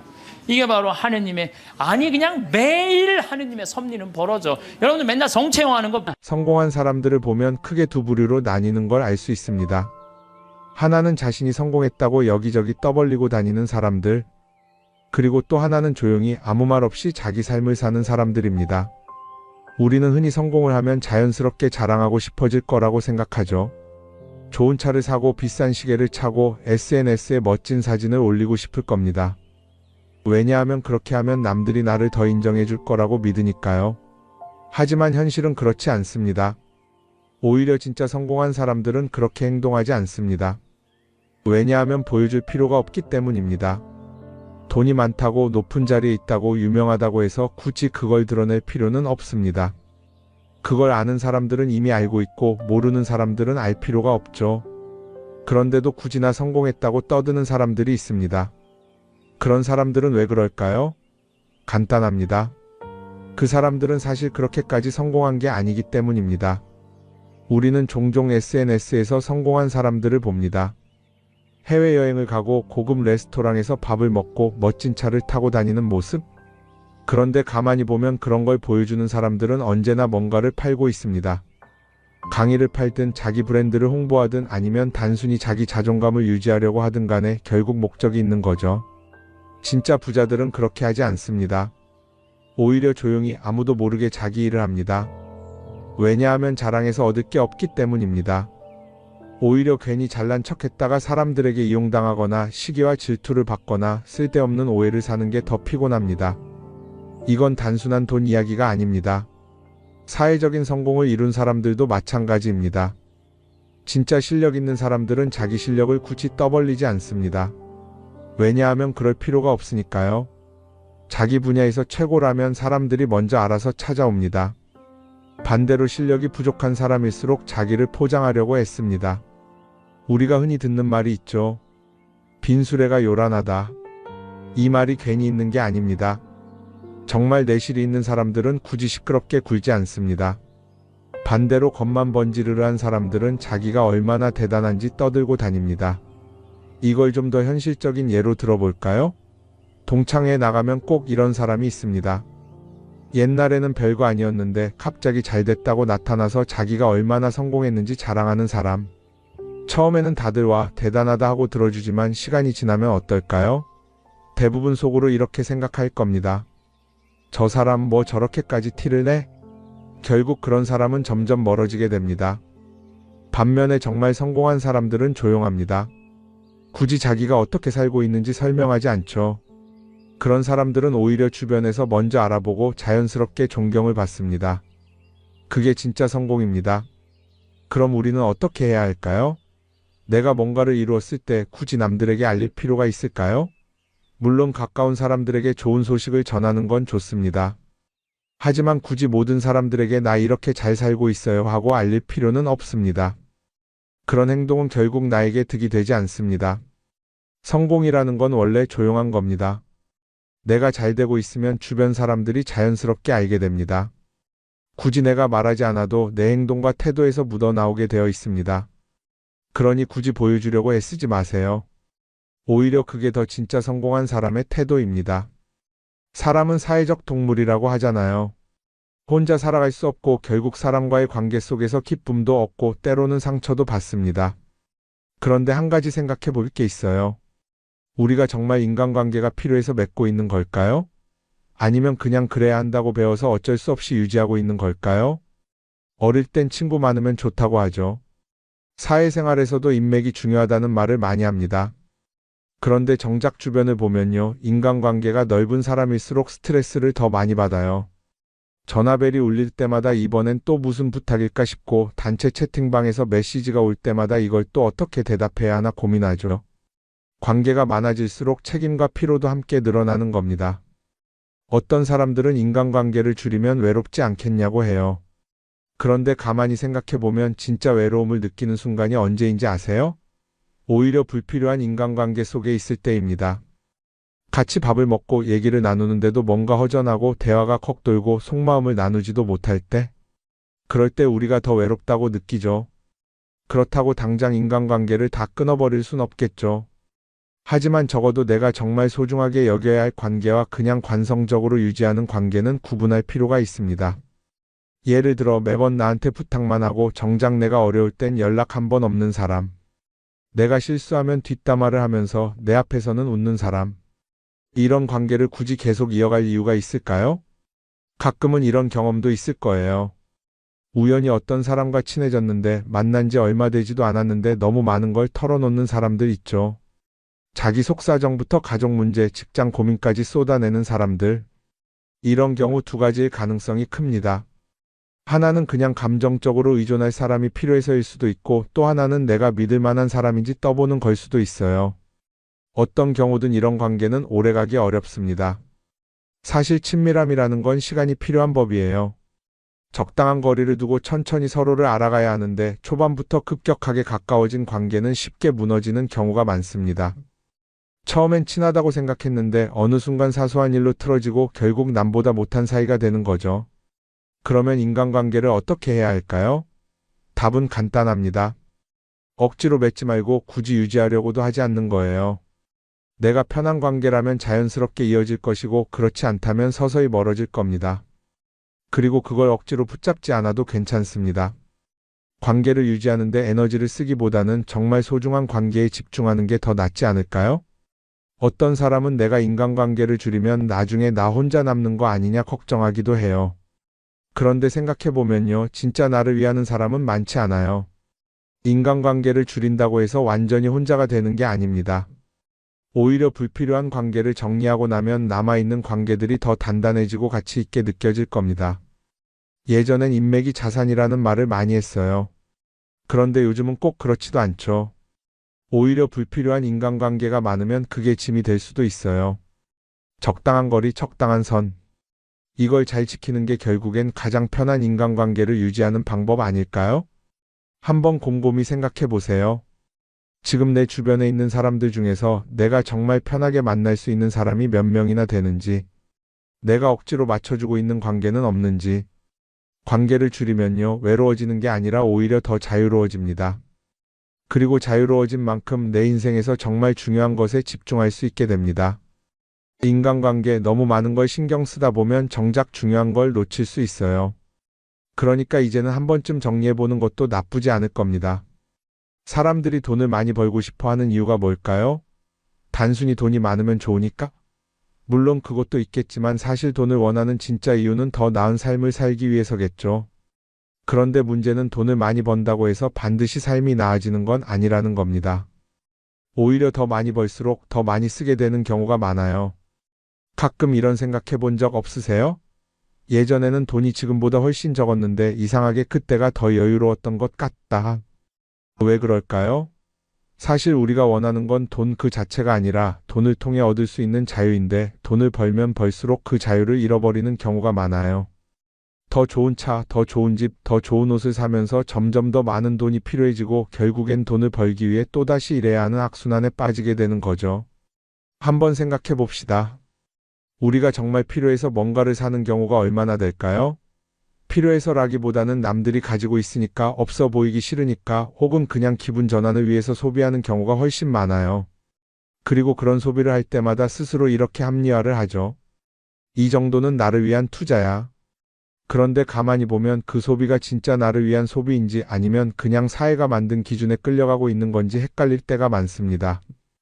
예를 들어 예전에는 스마트폰 하나면 충분했는데 이제는 스마트워치도 있어야 하고 무선 이어폰도 필요하고 태블릿도 있어야 할 것 같고 하나를 사면 또 다른 무언가가 필요해지는 시기예요. 사실 이건 우리가 그렇게 만들어진 겁니다. 광고도 그렇고 SNS도 그렇고 자꾸 우리에게 이렇게 말하죠. 이걸 사야 더 행복해질 수 있어요. 그런데 정작 그걸 사고 나면 어때요? 처음 며칠은 좋죠. 그런데 시간이 지나면 또 다른 걸 사고 싶어져요. 왜냐하면 물건이 우리를 오래 행복하게 만들어주지는 않거든요. 특히 요즘은 SNS가 이런 소비 심리를 더 부추기는 것 같아요. 예전에는 친구들끼리 만나서 나 새로 샀어 하고 자랑하는 게 전부였는데 이제는 SNS에 올리면서 전 세계 사람들에게 보여주잖아요. 그러다 보니까 남들도 다 뭔가를 사서 올리고 나도 따라해야 할 것 같은 기분이 드는 거예요. 그런데 중요한 건 그 사람들도 사실은 나와 똑같은 기분이라는 겁니다. 내가 남을 부러워하는 만큼 나도 누군가에게 부러움을 사려고 애쓰고 있는 거죠. 결국 끝없는 비교와 소비 속에서 진짜 중요한 걸 놓치게 되는 겁니다. 한번 이렇게 생각해보면 어떨까요? 만약 내가 지금부터 딱 1년 동안 불필요한 소비를 하지 않는다면 내 삶이 어떻게 변할까? 아마 처음에는 답답할 수도 있어요. 사고 싶었던 걸 참아야 하니까. 그런데 그걸 몇 번 참고 나면 어느 순간 깨닫게 될 겁니다. 내가 굳이 이걸 안 사도 괜찮네? 그렇게 불필요한 소비가 줄어들면 자연스럽게 돈이 쌓이겠죠. 그런데 돈이 쌓이는 것보다 더 중요한 게 있어요. 바로 마음의 여유가 생긴다는 겁니다. 돈을 쓰지 않는다고 해서 불행해지는 게 아니라 오히려 소비로부터 자유로워지면서 진짜 행복을 찾을 수 있어요. 물론 이걸 실천하는 게 쉽지는 않겠죠. 우리 주변에는 소비를 부추기는 것들이 너무 많으니까요. 하지만 적어도 이런 건 해볼 수 있습니다. 뭔가를 사고 싶을 때 한 번만 스스로에게 물어보는 거예요. 이게 정말 나한테 필요한 걸까? 아니면 그냥 순간적인 욕심일까? 만약 그 질문을 던졌을 때 5초 안에 당연히 필요하지 라는 답이 나오지 않는다면 사실 그건 없어도 되는 물건일 가능성이 큽니다. 정말 필요한 건 고민할 필요도 없이 바로 떠오르거든요.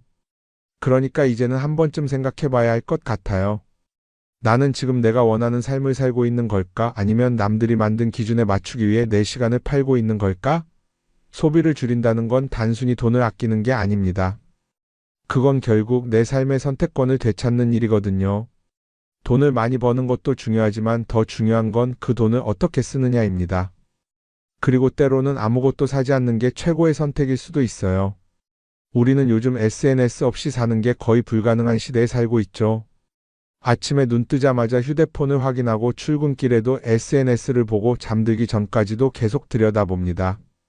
그러면서 남들이 어떻게 사는지 보고 나도 모르게 비교하게 되고 때로는 초조해지기도 하죠. SNS에 올라오는 사진들 한번 보세요. 맛집에서 멋진 음식을 먹고 해외여행을 다니고 좋은 옷을 입고 성공한 삶을 사는 사람들. 그런데 가만히 보면 이 사람들이 정말 행복해서 저런 사진을 올리는 걸까요? 아니면 그냥 행복해 보이고 싶은 걸까요? 실제로 SNS에 가장 많이 올라오는 사진이 뭔지 아세요? 남들이 부러워할 만한 순간들입니다. 집에서 편하게 쉬고 있는 모습이나 출근길에 지친 얼굴, 어제 먹다 남은 배달 음식 사진 같은 건 잘 안 올리죠. 대신 멋진 레스토랑, 명품 가방, 고급 호텔 같은 것들이 올라옵니다. 왜 그럴까요? 결국 SNS는 보여주기 위한 공간이기 때문입니다. 여기서 중요한 게 있어요. 우리가 SNS에서 보는 건 그 사람의 삶 전체가 아니라 편집된 일부 장면이라는 겁니다. SNS는 마치 한 편의 다큐멘터리나 영화처럼 잘 꾸며진 장면들만 보여줍니다. 그런데도 우리는 그걸 보면서 아, 저 사람은 나보다 더 행복하구나 하고 착각하죠. 예를 들어 SNS에서 한 친구가 해외여행을 가서 아름다운 풍경을 찍어 올렸다고 해볼게요. 우리는 그걸 보면서 부럽다, 나도 저렇게 살고 싶다라고 생각하겠죠. 그런데 정작 그 친구는 사진을 찍고 나서도 일 때문에 스트레스를 받고 있을 수도 있고 여행 비용을 감당하느라 카드가 걱정을 하고 있을 수도 있습니다. 그 부분은 우리는 알 수가 없죠. 그런데 문제는 이렇게 남들과 비교하는 습관이 쌓이면 결국 내 삶이 초라하게 느껴진다는 겁니다. 원래는 그냥 조용히 살아도 괜찮았는데 SNS를 보고 나면 나만 뒤처지는 것 같고 뭔가를 더 해야 할 것 같고 괜히 불안해지죠. SNS는 기본적으로 사람들의 비교 심리를 자극합니다. 남들이 가진 걸 나도 갖고 싶게 만들고 남들이 하는 걸 나도 해야 할 것 같은 기분이 들게 만들죠. 그러다 보니 필요하지도 않은 걸 사게 되고 무리해서라도 화려한 곳에 가게 되고 남들에게 보여주기 위해 사는 삶을 살게 됩니다. 그럼 어떻게 해야 할까요? 사실 정답은 간단합니다. SNS에서 보이는 것들을 곧이곧대로 믿지 않는 것입니다. 그리고 더 중요한 건 남과 비교하는 걸 멈추는 것이에요. 어떤 사람이 비싼 차를 타고 다닌다고 해서 그 사람이 꼭 행복한 건 아닙니다. 좋은 차를 타고 다니지만 밤마다 사업 걱정에 잠 못 이루는 사람도 많아요. 반대로 대중교통을 이용하지만 마음 편하게 사는 사람도 있죠. 결국 행복은 보이는 것이 아니라 느끼는 것입니다. SNS를 덜 보면 덜 불행해진다는 연구 결과도 있어요. 하루 종일 남의 삶을 보면서 비교하는 시간을 줄이면 내 삶에 집중할 수 있는 시간이 많아지는 겁니다. SNS를 완전히 끊을 필요는 없지만 최소한 그 안에 있는 것들이 전부 진짜라고 생각하지 않는 태도는 필요합니다. 우리는 누구나 자신만의 속도로 살아가고 있어요. 남들은 남들대로 사는 거고 나는 나대로 살면 됩니다. SNS에서 남들의 화려한 모습을 볼 때마다 한 번쯤 이렇게 생각해 보세요. 이건 그 사람이 보여주고 싶은 삶일 뿐이다. 그러면 조금은 편해질 겁니다. 사람들은 다들 자기 인생을 살아간다고 생각하죠. 그런데 가만 보면 정말 자기 인생을 사는 사람이 얼마나 될까요? 많은 사람들이 사실은 남이 만들어 놓은 기준에 맞춰서 살고 있어요. 좋은 대학, 좋은 직장, 좋은 차, 좋은 집. 다들 이런 걸 목표로 삼지만 정작 내가 원하는 삶이 뭔지 깊이 생각해 본 적이 없는 경우가 많아요. 이건 어릴 때부터 교육받아온 방식과도 관련이 있어요. 우리는 어릴 때부터 이렇게 살아야 한다는 틀 안에서 자라죠. 공부 열심히 해서 좋은 성적을 받아야 하고 좋은 직장을 가져야 하고 결혼도 적당한 때에 해야 하고 마치 인생이 정해진 수순이라도 있는 것처럼요. 그러다 보니 나 스스로 정말 원하는 걸 고민하기보다는 그냥 남들이 정해놓은 목표를 따라가게 돼요. 그런데 이렇게 남의 기준에 맞춰서 살다 보면 어느 순간 공허함을 느끼게 됩니다. 이게 정말 내가 원했던 삶인가? 하는 의문이 들 때가 오죠. 어릴 땐 성적이 목표였고 사회에 나와서는 연봉이 목표였고 결혼하고 나서는 아이 교육이 목표였는데 그 목표를 이루고 나면 허무한 거예요. 계속 뭔가를 이루긴 했는데 정작 나는 어디에 있는지 모르겠는 거죠. 진짜 중요한 건 내가 원하는 게 뭔지를 아는 것이에요. 그런데 이게 쉽지 않죠. 오랫동안 남의 기준대로 살아왔기 때문에 막상 내가 정말